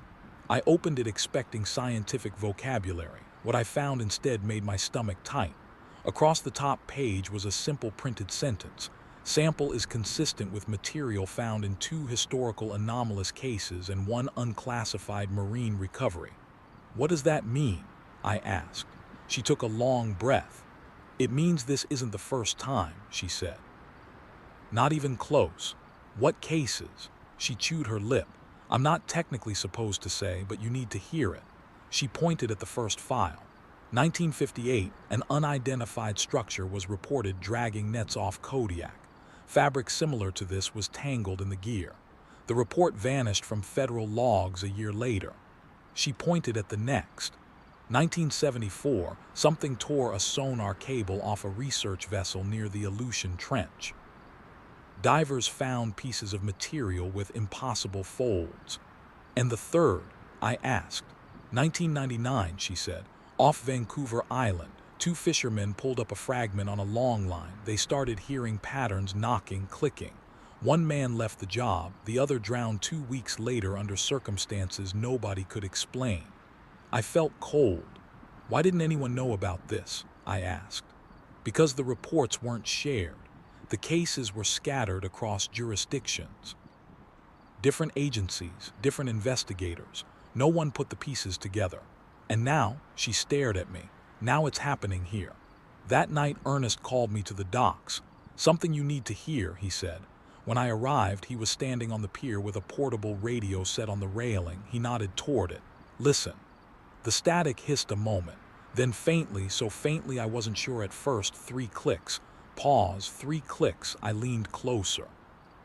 But layered under the clicks was something else, a low droning hum, barely audible, vibrating more in my spine than in my ears. "This isn't local," Ernest said. "Signal origin is offshore, probably deep. Deep. Depth sensors estimate over 200 feet. He paused. "It's louder than yesterday." "Is it coming closer?" He didn't answer. We stood there listening as the ocean breathed slow and heavy in the dark. Then everything changed. The radio crackled sharply once, then the clicks distanced, drawn out as if traveling through increasing water. The pitch shifted. The pattern lengthened. 3 clicks, pause, 2 clicks, pause, 1 click. I recognized the cadence instantly. Sela's Matroid's lighthouse pattern, the counting, the same counting. It hadn't been random, it hadn't been limited to light. The pattern wasn't just communication. It was identification, matching, aligning, recognizing. It had learned something new, and it was repeating it. I felt my mouth go dry. It knows, I whispered. It's watching more than us now, Ernest said. It's watching the whole coast. He turned toward me, eyes hollow and steady. This isn't the beginning, he said. It's the middle. And the middle of what? I asked. He looked out toward the black water. Something that remembers, he said. Something that marks, something that has been counting for a very, very long time. The radio clicked again, 3, 2, 1, then silence, deep, endless, waiting. And the worst part, the fog began moving back in, not drifting, approaching, like something walking through it. And this time it wasn't stopping at the docks. Fog has weight. People who don't live on the coast don't understand that, but fog isn't just water vapor hanging in the air. Not this kind. This fog pressed down. It muffled everything. It felt like standing under a hand, a slow, patient hand waiting to see whether you'd move. By the time we left the dock that night, the fog had crawled farther inland than I'd ever seen. Streetlights dissolved into halos. Houses disappeared behind drifting curtains of white. Even the gulls went silent, which was wrong. Gulls don't care about weather. They care about food. When gulls go quiet, something is wrong. Ernest and I stood near the end of the pier with the portable radio still hissing on the rail. The last set of clicks had stopped, leaving nothing but static and the strange low hum lingering at the edge of hearing, as if something huge was vibrating far beneath the surface. "We need to go," Ernest said. "Go where?" "Away from the water." Then he looked at me and added, "As much as that matters for something like this." We pulled back toward town, fog wrapping around our jackets and soaking through them. Somewhere in the distance, if distance even meant anything inside that fog, a buoy bell rang once, flat and short. Not the usual double clang, just one. Like the ocean was clearing its throat. Inside the harbormaster's office, a handful of fishermen had gathered. Gregor stood stiff at his desk, staring at the radio feed on the monitor. Maeve was there too, pale and alert, clutching another folder like she wished it were body armor. When Ernest and I stepped in, every face turned. "You hear it?" Gregor asked. "We heard it," I said. "And you saw the fog," Maeve added softly. "That's not fog," one fisherman muttered. "Fog doesn't move like that. Fog doesn't—" He stopped speaking when the radio crackled again. Everyone froze, static, a faint buzz, then click, click, click, pause, click, click, the counting again, but this time the pauses were shorter, almost impatient. Then a new sound layered under it, something like scraping metal, but too smooth, too rhythmic, not scraping, sliding. Maeve shut her eyes for a moment. "It's closer." "How close?" Gregor asked. She didn't answer. Nobody needed her to. We all felt it. The power flickered. Lights dimmed, brightened, dimmed again. "That's not weather," Gregor said. "No," Ernest agreed. "That's interference." "Interference from what?" someone asked. "There's no storm, no seismic activity. Nothing. He was cut off by the building's security cameras clicking through their cycle. The display screens lined up along the wall flashed from one dock angle to another. And then one froze. "That one's not updating," Gregor said. He tapped the screen. Nothing changed. Camera 4, the outer pier. I moved closer. Through the pixelated fog, I could see the outlines of the dock planks, the railing posts, and something else. A blurred shape at the far end of the pier. Tall, thin, but wrong in its angles. Wrong in the way its edges didn't stay still, as if its outline was bending or folding slightly. "Is that a person?" someone whispered. "No," Ernest said. "It is."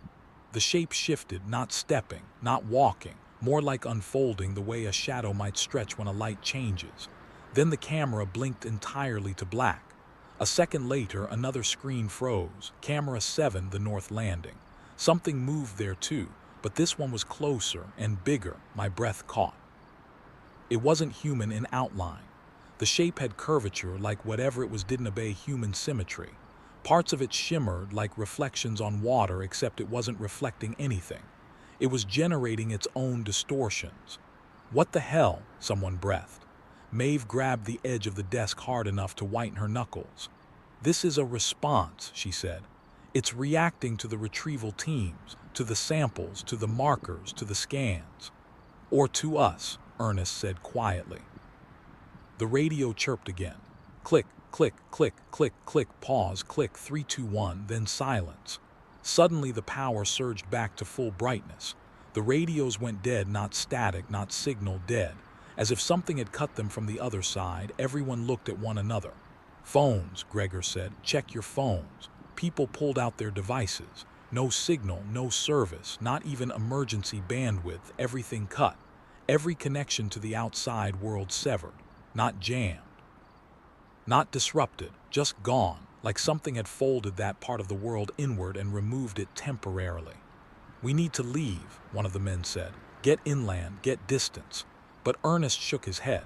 You think roads matter to something that can pull a buoy 8 miles across the ocean? He asked. You think distance matters, it knows where we are, it's been knowing. Maeve stepped forward. No, she said. We're not leaving, not yet, we need information. She turned to me. Dale, what exactly did you see last night? I hesitated, everyone waited. I saw something on the dock, I said slowly. It wasn't fully formed, more outline than shape, but it was tall and it wasn't human, and it moved like it wasn't walking, like it slipped backward into the fog. Maeve nodded. That matches what was seen in the 1974 case. In the trench incident, I asked. Yes, she said, but the difference is that was in open water. This is on land. The room went colder somehow. Something wasn't just watching anymore, it was approaching. The fog outside pressed against the windows. You could see it moving if you stared long enough, not in the drifting way fog should move, but in pulses, like breath. Inhale, exhale, inhale. I found myself counting the rhythm. 3 swells, 2 pauses, 1 long stillness. 3, 2, 1, it wasn't random. Nothing about this was random. Look, someone whispered. We turned toward the windows. Shapes faint, tall smudges moved along the pier, barely visible through the white. Their forms flickered, distorted. They didn't walk, they didn't glide. They appeared and disappeared within the fog, each time slightly closer. Shut the blinds, Gregor snapped. People moved quickly, pulling the blinds closed. The room went dim. Lock the doors. Someone threw the deadbolt. Another shoved a table against the front entrance. Not that a table would matter, but it made people feel like they were doing something. We need a plan, Maeve said. A plan. Ernest echoed. For what? For communication, she said. For recognition, for boundaries. What boundaries? Someone demanded. If it can walk on land, we don't know it's walking, she cut in. We don't know what locomotion means for something like this. She looked at me. You heard the pattern first. You saw the shape first. There's a reason for that. I don't want there to be, I muttered. Want doesn't matter, Ernest said. You're marked. It's choosing you. That made my stomach knot. I don't want to be chosen. Doesn't matter, he repeated. Another surge of movement shivered through the fog outside, followed by a faint scraping against the siding of the building, too light to be claws or tools. Almost gentle. Tap, tap, tap. Someone gasped. The tapping repeated. 3 taps, 2 taps. 1, the same sequence. My pulse hammered. Maeve turned pale. It's communicating. Ernest shook his head slowly. No, he said. It's not talking. Then what is it? She whispered. It's locating. The tapping moved across the wall, slow, deliberate, like fingers feeling along the surface, testing, mapping. The sound slid higher, then lower, then paused directly beside the window. No one breathed. A shadow passed behind the blinds, a long, branching silhouette that didn't match any human limb. Then, click, just one, soft, close, inside the wall. Something in me broke open into fear I hadn't felt since childhood, the kind that makes you want to hide under a bed and admit the dark is bigger than you. It's going around, Gregor whispered. The tapping came again, this time from the back of the building. Dale, Maeve said suddenly, it's focusing on you. That doesn't make me feel better, I said tightly. No, listen, she said, urgency shaking her voice. Tell me any detail you remember from last night. Anything strange about how it moved or sounded, or the door shuddered. Once, hard, everyone went silent. Something pressed against it lightly as if testing its strength. "Get away from the door," Ernest said. We backed up. A long crack ran down the frame, wood warping outward like pressure from inside the door, not outside, was bending it toward us. Then the pressure released. A long exhale vibrated through the wall like something adjusting its shape. Then the fog outside receded by an inch, just an inch. Enough for a silhouette to become partially clear. A tall form stood on the pier. Arms, if they were arms, hung too long. The torso shifted like it was made of layers. The head, or upper portion, flickered between two heights as if the shape couldn't decide which world it belonged to. Then it lifted one limb toward the window and pointed directly at me. My entire body went cold.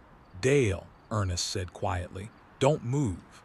The thing didn't approach, it didn't push harder. It simply held its arm out, index something, extended, aimed at me through the glass and blinds and fog. Then through the hum of the building and the buzzing lights came a sound soft enough that I questioned my sanity. A whisper, not through the radio, not through the wall, inside my head. "Come outside." I staggered back, shaking my head hard. "No, no, I'm not." "You heard something," Maeve said sharply. "What did it say?" "I'm not repeating it." "Dale, no." Ernest stepped close, gripping my shoulder. "What did it say?" he demanded. I swallowed. It told me to come outside." The room filled with silence so heavy it hurt. Gregor whispered, "It wants you." "No," Ernest said, "it doesn't want him." "Then what?" Gregor asked. Ernest looked at me, eyes full of something old and grim. "It wants him to choose." My voice cracked. "Choose what?" "That's what we need to find out," he said, "before it decides for you." Outside, the shape dissolved into the fog like it had stepped backward into another layer of the world. But the whisper lingered, soft, patient, waiting. "Come outside." And I knew, sick in my gut, that the next time it asked, I might not have a choice. It didn't repeat the whisper again that night, but the silence that followed was worse. When something capable of bending light and sound chooses not to speak, you realize speech was never the frightening part. The restraint was. We stayed inside the harbor master's office until well after midnight. Nobody wanted to be the first to step outside. Even when the fog thinned and the silhouettes vanished from the pier cameras, the air felt wrong, like something enormous had just shifted slightly underground and was waiting for the vibrations to settle. Around 1 in the morning, Gregor unlocked the door. He didn't open it, just unlocked it, the gesture cautious, like he was performing a ritual he hoped the water understood. "We go home," he said. "No one walks alone." Everyone nodded. Groups formed naturally, fishermen pairing off, Maeve with 2 harbor aides, the Coast Guard tech sticking together. People who normally didn't like each other walked side by side as if the docks themselves had turned into a minefield. Ernest and I walked last. The fog had thinned to scattered wisps, drifting low across the ground. Streetlights shone through in sick halos. The world looked like someone had smeared petroleum jelly across the entire coastline. "You think it's gone?" I asked. "No," Ernest answered, "but it's finished with this part of the night." "You say that like you know its schedule." He didn't respond. We walked to my truck. Before I got in, Ernest gripped my arm. "You hear it again," he said. "You call me, immediately, no matter the hour. What if it wants me to go outside again?" "Then you don't," he said firmly. "Not unless I'm with you." "You think you could stop it?" "No," he said, "but I think I could stop you." He wasn't joking. I didn't sleep. I tried. I lay in bed facing the window across from the shoreline, watching fog roll in faint ribbons that kept dissolving and reforming like breath. The whisper kept replaying in the back of my skull. Not the words themselves, just the tone, the absolute certainty in it, like it already believed I'd obey. Around 3:40 in the morning, the house lights flickered twice. The fridge compressor cut out. Something in the walls hummed, barely audible. The same low-pressure vibration we'd heard through the radio, except now it felt like it was happening in my ribcage instead of the air. I sat up fast. "No," I whispered, "not again." The hum faded after a few seconds. The lights steadied. Power returned. Everything silent. But I knew what that hum meant now. It was like a sonar ping its scent wherever it went, brushing structures, probing presence, measuring boundaries. And this time it had pinged my house. I didn't call Ernest. I didn't want to drag him out of bed until I was sure. Instead, I got dressed and stepped outside quietly. The air tasted metallic. Fog curled around my feet, barely touching my knees, drifting in slow coils as if choosing where to settle. The streetlights shimmered like they were underwater. I scanned the shoreline. Nothing moved. But the beach looked wrong, too smooth, as if something had passed along it and erased the normal texture of sand. Something had been there recently, and it hadn't been human. I locked my door and climbed into my truck. I wasn't going to wander around the neighborhood alone, but I also wasn't going back to sleep. I drove, not fast, not slow, just steady. I wound up near the lighthouse bluff, the highest point before the coastline curved south. The fog was thinner up here, caught in the wind. You could see the ocean from this height, black and unbroken. And the moment I stepped out of the truck, I felt it, a pressure. Not sound, not movement, a presence, low, heavy, patient. I moved closer to the edge of the cliff. Something shimmered on the water far offshore, maybe half a mile out. A faint glow, like light refracting through turbulence, except turbulence isn't shaped. And this was a circle, huge, slowly rotating under the surface. Not a whirlpool, not an eddy, something turning. I blinked hard, thinking my eyes were tricking me. But the glow pulsed faintly, like veins of light running through something submerged. Then the click started, faint, far away, coming across water like pebbles knocking against hollow stone. 3 clicks, 2 clicks, 1, the exact pattern from the radio, from the docks, from the lighthouse stories. It wasn't coincidence, it wasn't random, it was a signature, a calling card. And I knew the same way you know when someone is staring at the back of your head that it wasn't just making noise. It was directing it at me. My throat tight. I backed away slowly. Then my phone vibrated. Signal restored. 1 text from an unknown number. Come, that was all. I nearly threw the phone off the cliff. Instead, I turned and ran back to the truck. I locked the doors behind me as if that could possibly do anything. By the time I reached home, the message had vanished from the phone. Not deleted, gone. No record it had ever existed. By morning, nothing unusual remained. Fog burned off. Gulls returned. Boats prepared for runs. Normalcy tried to glue itself back together. But the glue was thin. Gregor called an emergency meeting in the harbormaster's conference room, musty basement, bad coffee, salty carpets. About 20 of us gathered, fishermen, Coast Guard, environmental officers, dock workers. Everyone looked tired. Everyone looked older than they had 2 days ago. Gregor opened with a simple question. What does it want? Silence. Then Maeve said, it's marking locations. What location? Someone asked. Where it's been seen, where objects surfaced.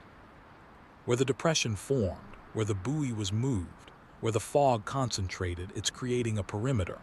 A perimeter for what? A path, she said, or a pattern. Gregor rubbed his temple. Why the counting? What does the pattern mean? Identification, she said. Recognition, synchronization. The 3-2-1 sequence is found in all cases going back decades. It's not random. It's almost like a handshake protocol.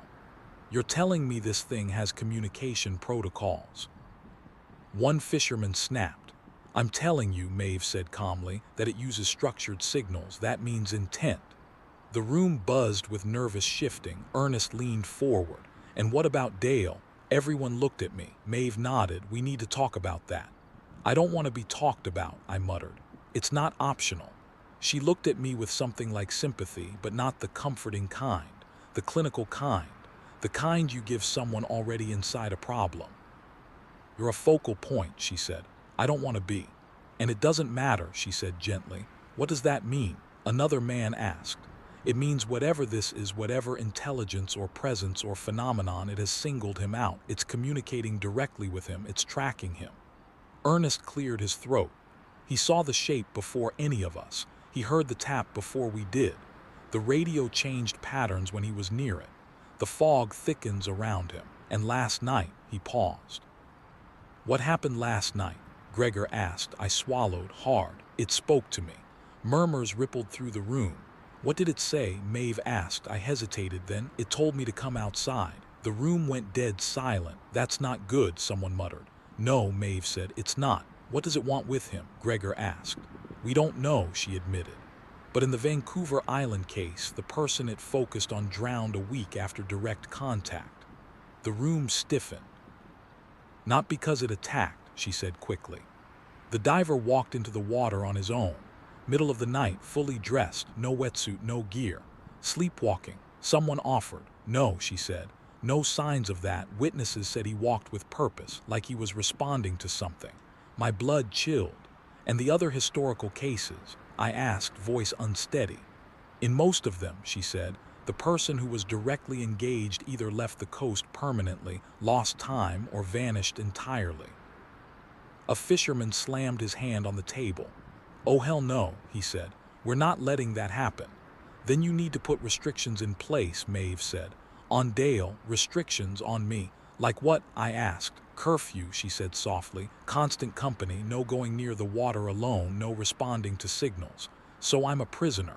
No, she said, you're a target. And what? I snapped. You're going to babysit me. I'll do it, Ernest said immediately. Me too, Gregor added. 2 more fishermen nodded. A Coast Guard tech lifted a hand. And suddenly the room was full of volunteers. It should have comforted me. It didn't, because this wasn't a human threat. This wasn't someone you could fight off with numbers. This was something that could move fog, lift buoys, alter radios, and walk the docks without leaving footprints. And it wanted me outside. The meeting dispersed. People went back to their work with jittery hands. Ernest and I walked to the end of the pier. You okay? He asked. No, he nodded. Good, means you still think straight. I leaned on the railing, staring at the calm water. You think it's going to come for me again? I asked. He considered the question. Not think, he said quietly. I know. Then what do? We buy time. We stay smart. We keep you alive long enough to understand what this thing wants. And if what it wants is me. He turned his head and looked at me. Then we make damn sure it doesn't get to choose how. I stared out at the water. Sunlight reflected off the surface like shattered glass. For the first time, I realized I didn't recognize the ocean I'd spent my whole life working on. It wasn't home anymore. It was a threshold, and something on the other side was knocking. That night I stayed at Ernest's house. He insisted. He locked the doors, shut the blinds, left no lights on except one lamp in the hallway. We sat in silence for hours. Around midnight, the hum returned.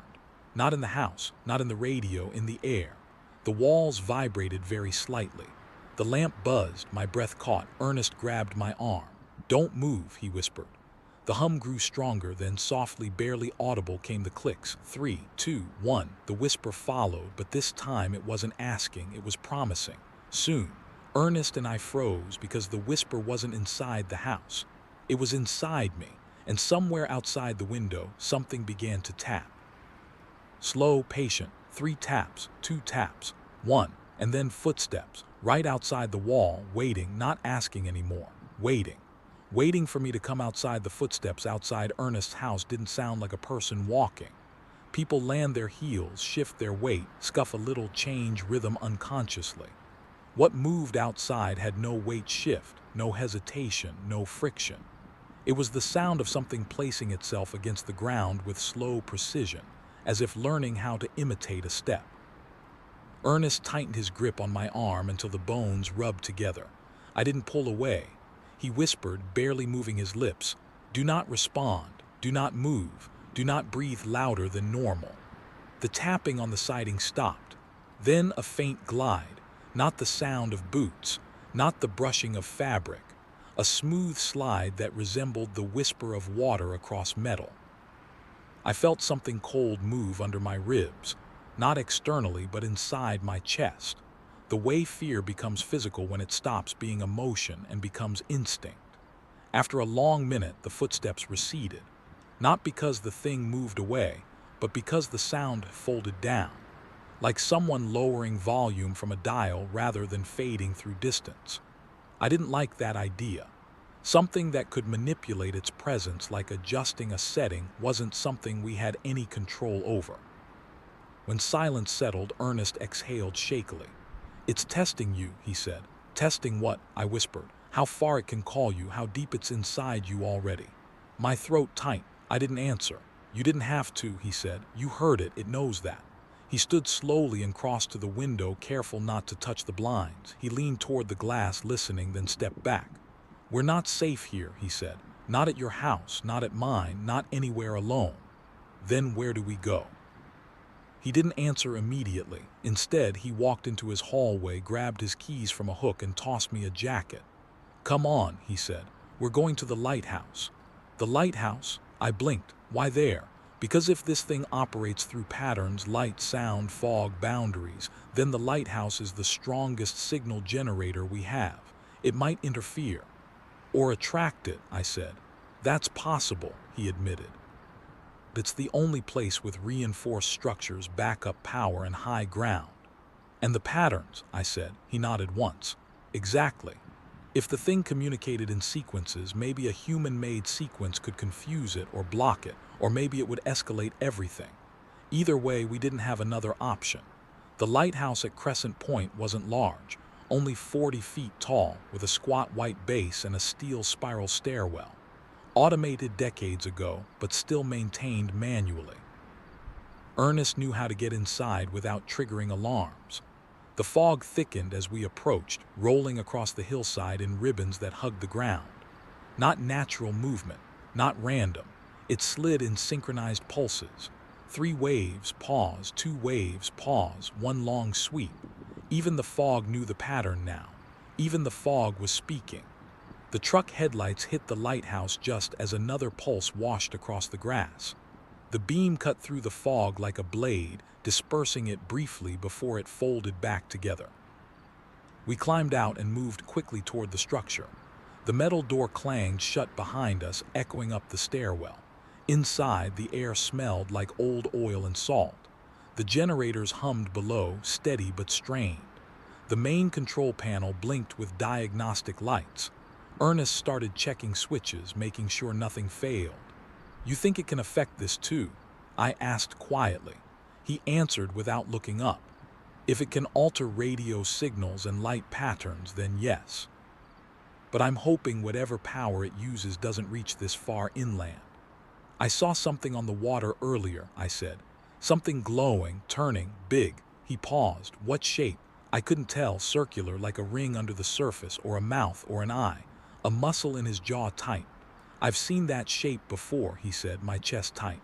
"Where?" "In sonar returns." He turned to me. "Years ago on a job off the Washington coast.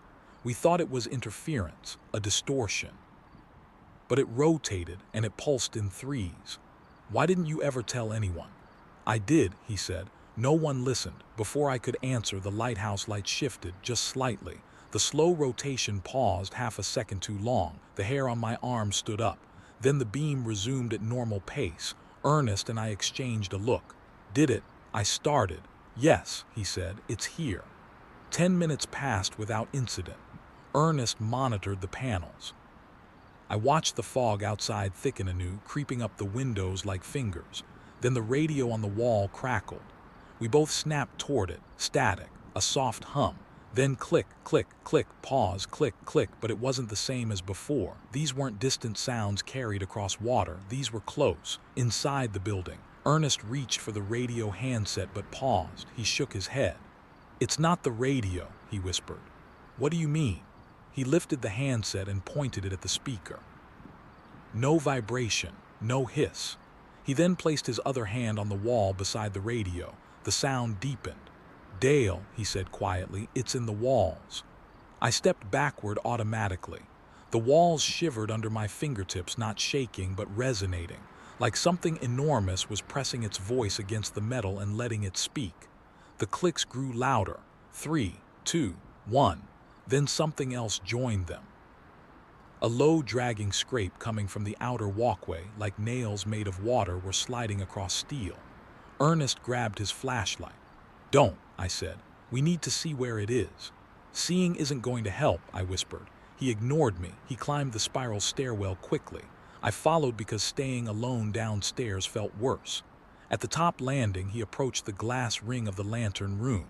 The fog swirled outside. Something darker than fog moved through it.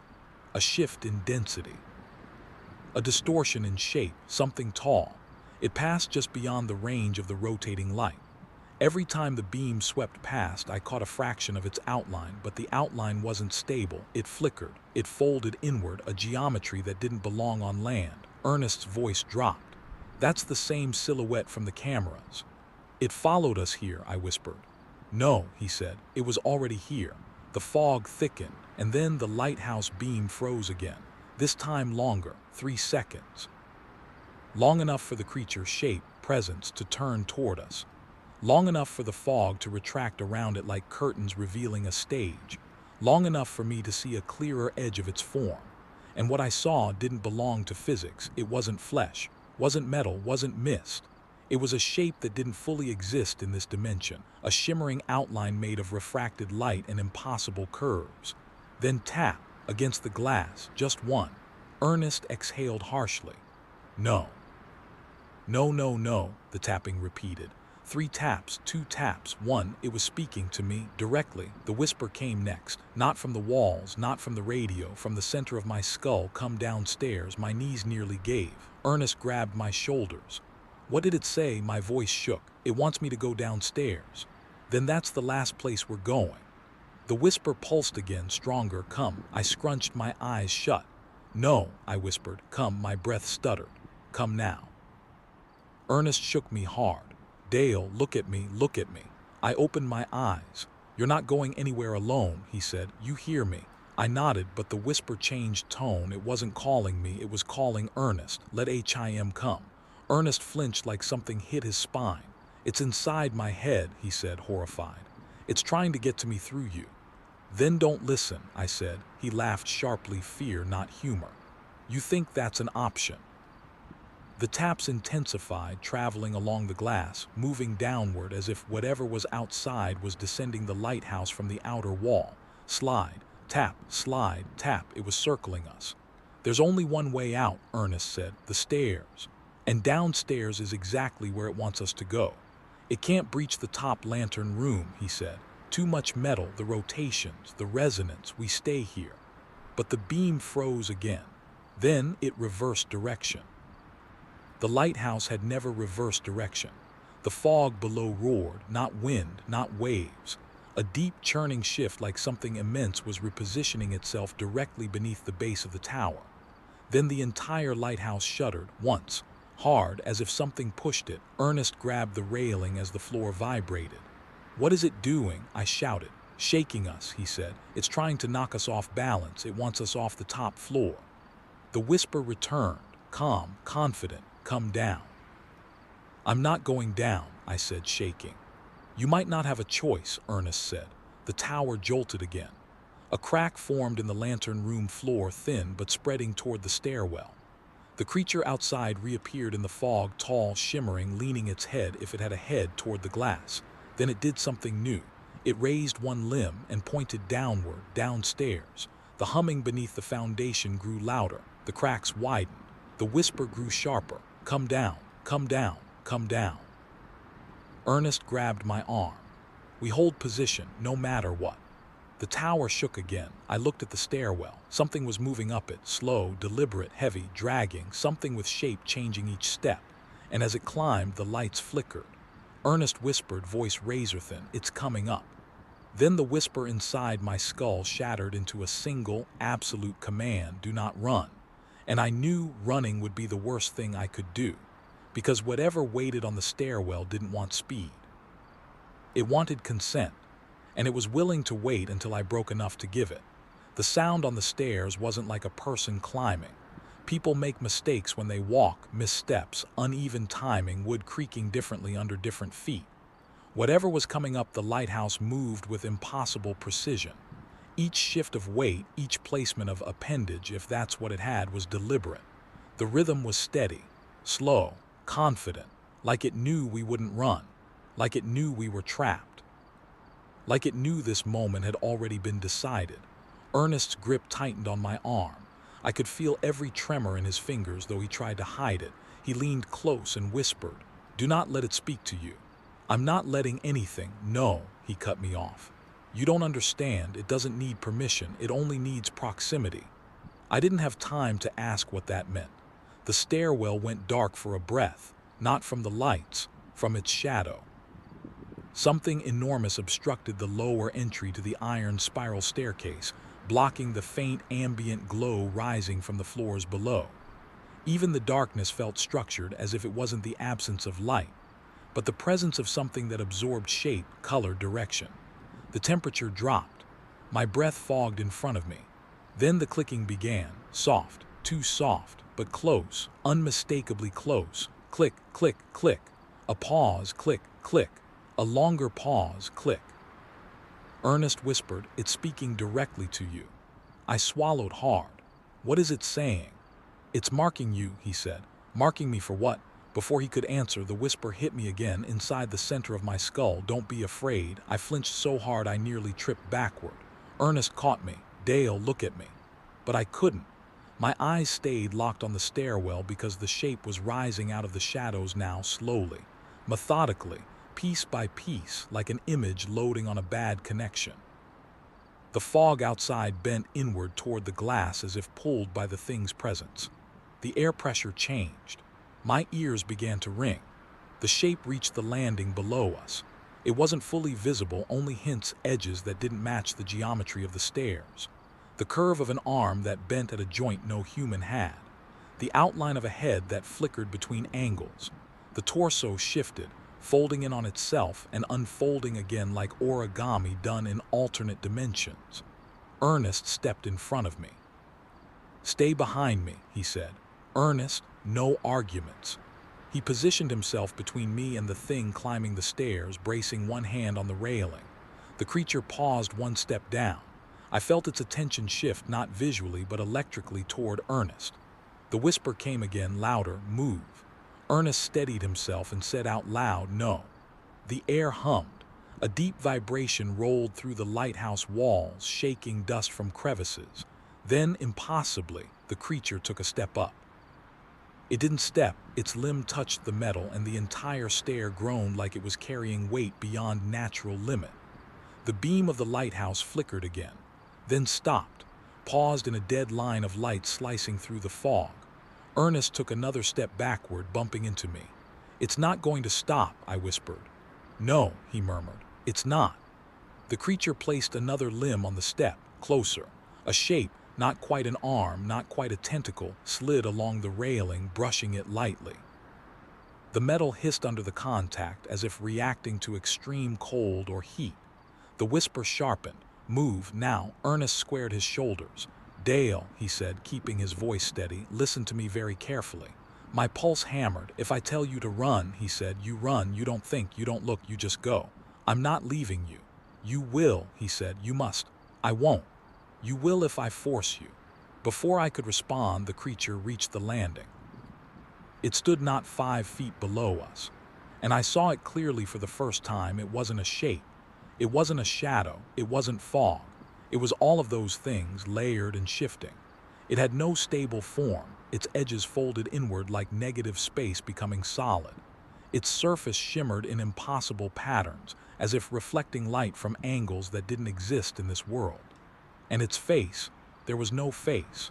Only a smooth expanse that pulsed faintly with a rhythm that matched the clicking. Lifted one limb, long, jointed wrong, and pointed at me. Not at Ernest, not at the room, directly at me. Ernest stepped between us again. "No," he said, voice quiet but firm. The creature tilted or rotated its head slightly. Then the whisper hit us both. "He belongs to US." My heart stopped. Ernest's eyes widened. "Not happening," he said, the creature's limb lowered. Then it took one step onto the landing. Ernest shoved me backward. "Run." I stumbled, caught myself, and froze. "Gio." He shouted, but I couldn't move. My legs locked, my body refused. The whisper inside my head wasn't repeating commands anymore. It was reaching, trying to pull, trying to coax, trying to override. "Come outside, come outside, come outside, come outside." It flooded my skull, threading through memories, through instincts, through deep places inside me that weren't protected by bone or reason. I grabbed my head and dropped to my knees. "Dale!" Ernest shouted. He lunged forward and the creature moved. Fast. Not stepping, not lunging. Teleporting in a blur of distortion that broke the air around it. It appeared directly in front of Ernest. He didn't flinch, he didn't scream. He simply planted his feet and slammed both hands into the creature's chest, or what passed for a chest. The impact made no sound, but the lighthouse trembled. The creature staggered not because of force, but because it seemed unprepared for resistance. The whisper faltered. Ernest turned his head toward me. "Gio." I crawled to my feet, stumbling toward the far side of the lantern room. The lighthouse shook harder. The creature straightened and reached toward Ernest, not attacking, pulling. It wanted him out of the way. "Let him come," the whisper commanded. Ernest gritted his teeth. Not a chance. He shoved again. The creature flowed backward, its form rippling like disturbed water, but recovered nearly instantly. It lifted both limbs. The air pressure dropped to 0. My ears popped violently. Glass cracked around us. The lighthouse beam sputtered. Ernest shouted, "Dale, now!" And I ran, not down the stairs, not toward the creature, toward the maintenance hatch. A small metal door in the lantern room floor leading to the emergency exterior ladder. The only escape route that wasn't within the creature's line of approach. I yanked the latch. It jammed. The whisper surged violently, "Don't run from us." Ernest roared, "Dale." I kicked the latch hard. It snapped open. I dropped through the hatch, gripping the cold rung of the ladder. Above me, Ernest yelled in pain. The creature hissed, not with sound but with shifting pressure. Something heavy struck metal. I climbed down the ladder, slipping once when the fog outside curled upward toward me like fingers reaching for my legs. The whisper followed, "Come back, come back, come back." I didn't look up. Halfway down, the entire lighthouse shook sideways, slamming my shoulder into the metal frame. Another crack tore through the fog. A limb too long, bending wrong, reached over the railing above. Felt blindly, searched. It was reaching for the hatch, reaching for me. I descended the last 5 feet in a controlled fall, landing hard on the gravel at the lighthouse's base. I staggered back, staring up. Fog swirled violently around the top of the lighthouse, as if funneling into the lantern room. I saw Ernest's silhouette, then I saw something else. The creature, larger now, unfolding, spreading like a bruise across the fog. Their forms overlapped, a man and a thing that didn't belong in the same space. I screamed, "Ernest," but my voice meant nothing. The whisper swelled to a roar inside my skull. "You cannot protect him. You cannot protect yourself. You are already marked." The lighthouse beam flickered, then blinded out completely. Total darkness swallowed the tower. The whisper cut, silence. Then a thud, a body falling. My heart stopped. "Ernest." I choked. No answer. Fog rolled down the hill toward me, heavy. Fast, intentional, I ran. I didn't think. I didn't look back. The fog followed. Not drifting, pursuing. Every footstep I took reverberated like something huge was listening to them. And somewhere behind me, from the direction of the lighthouse, a final whisper drifted down the hill. "Soon."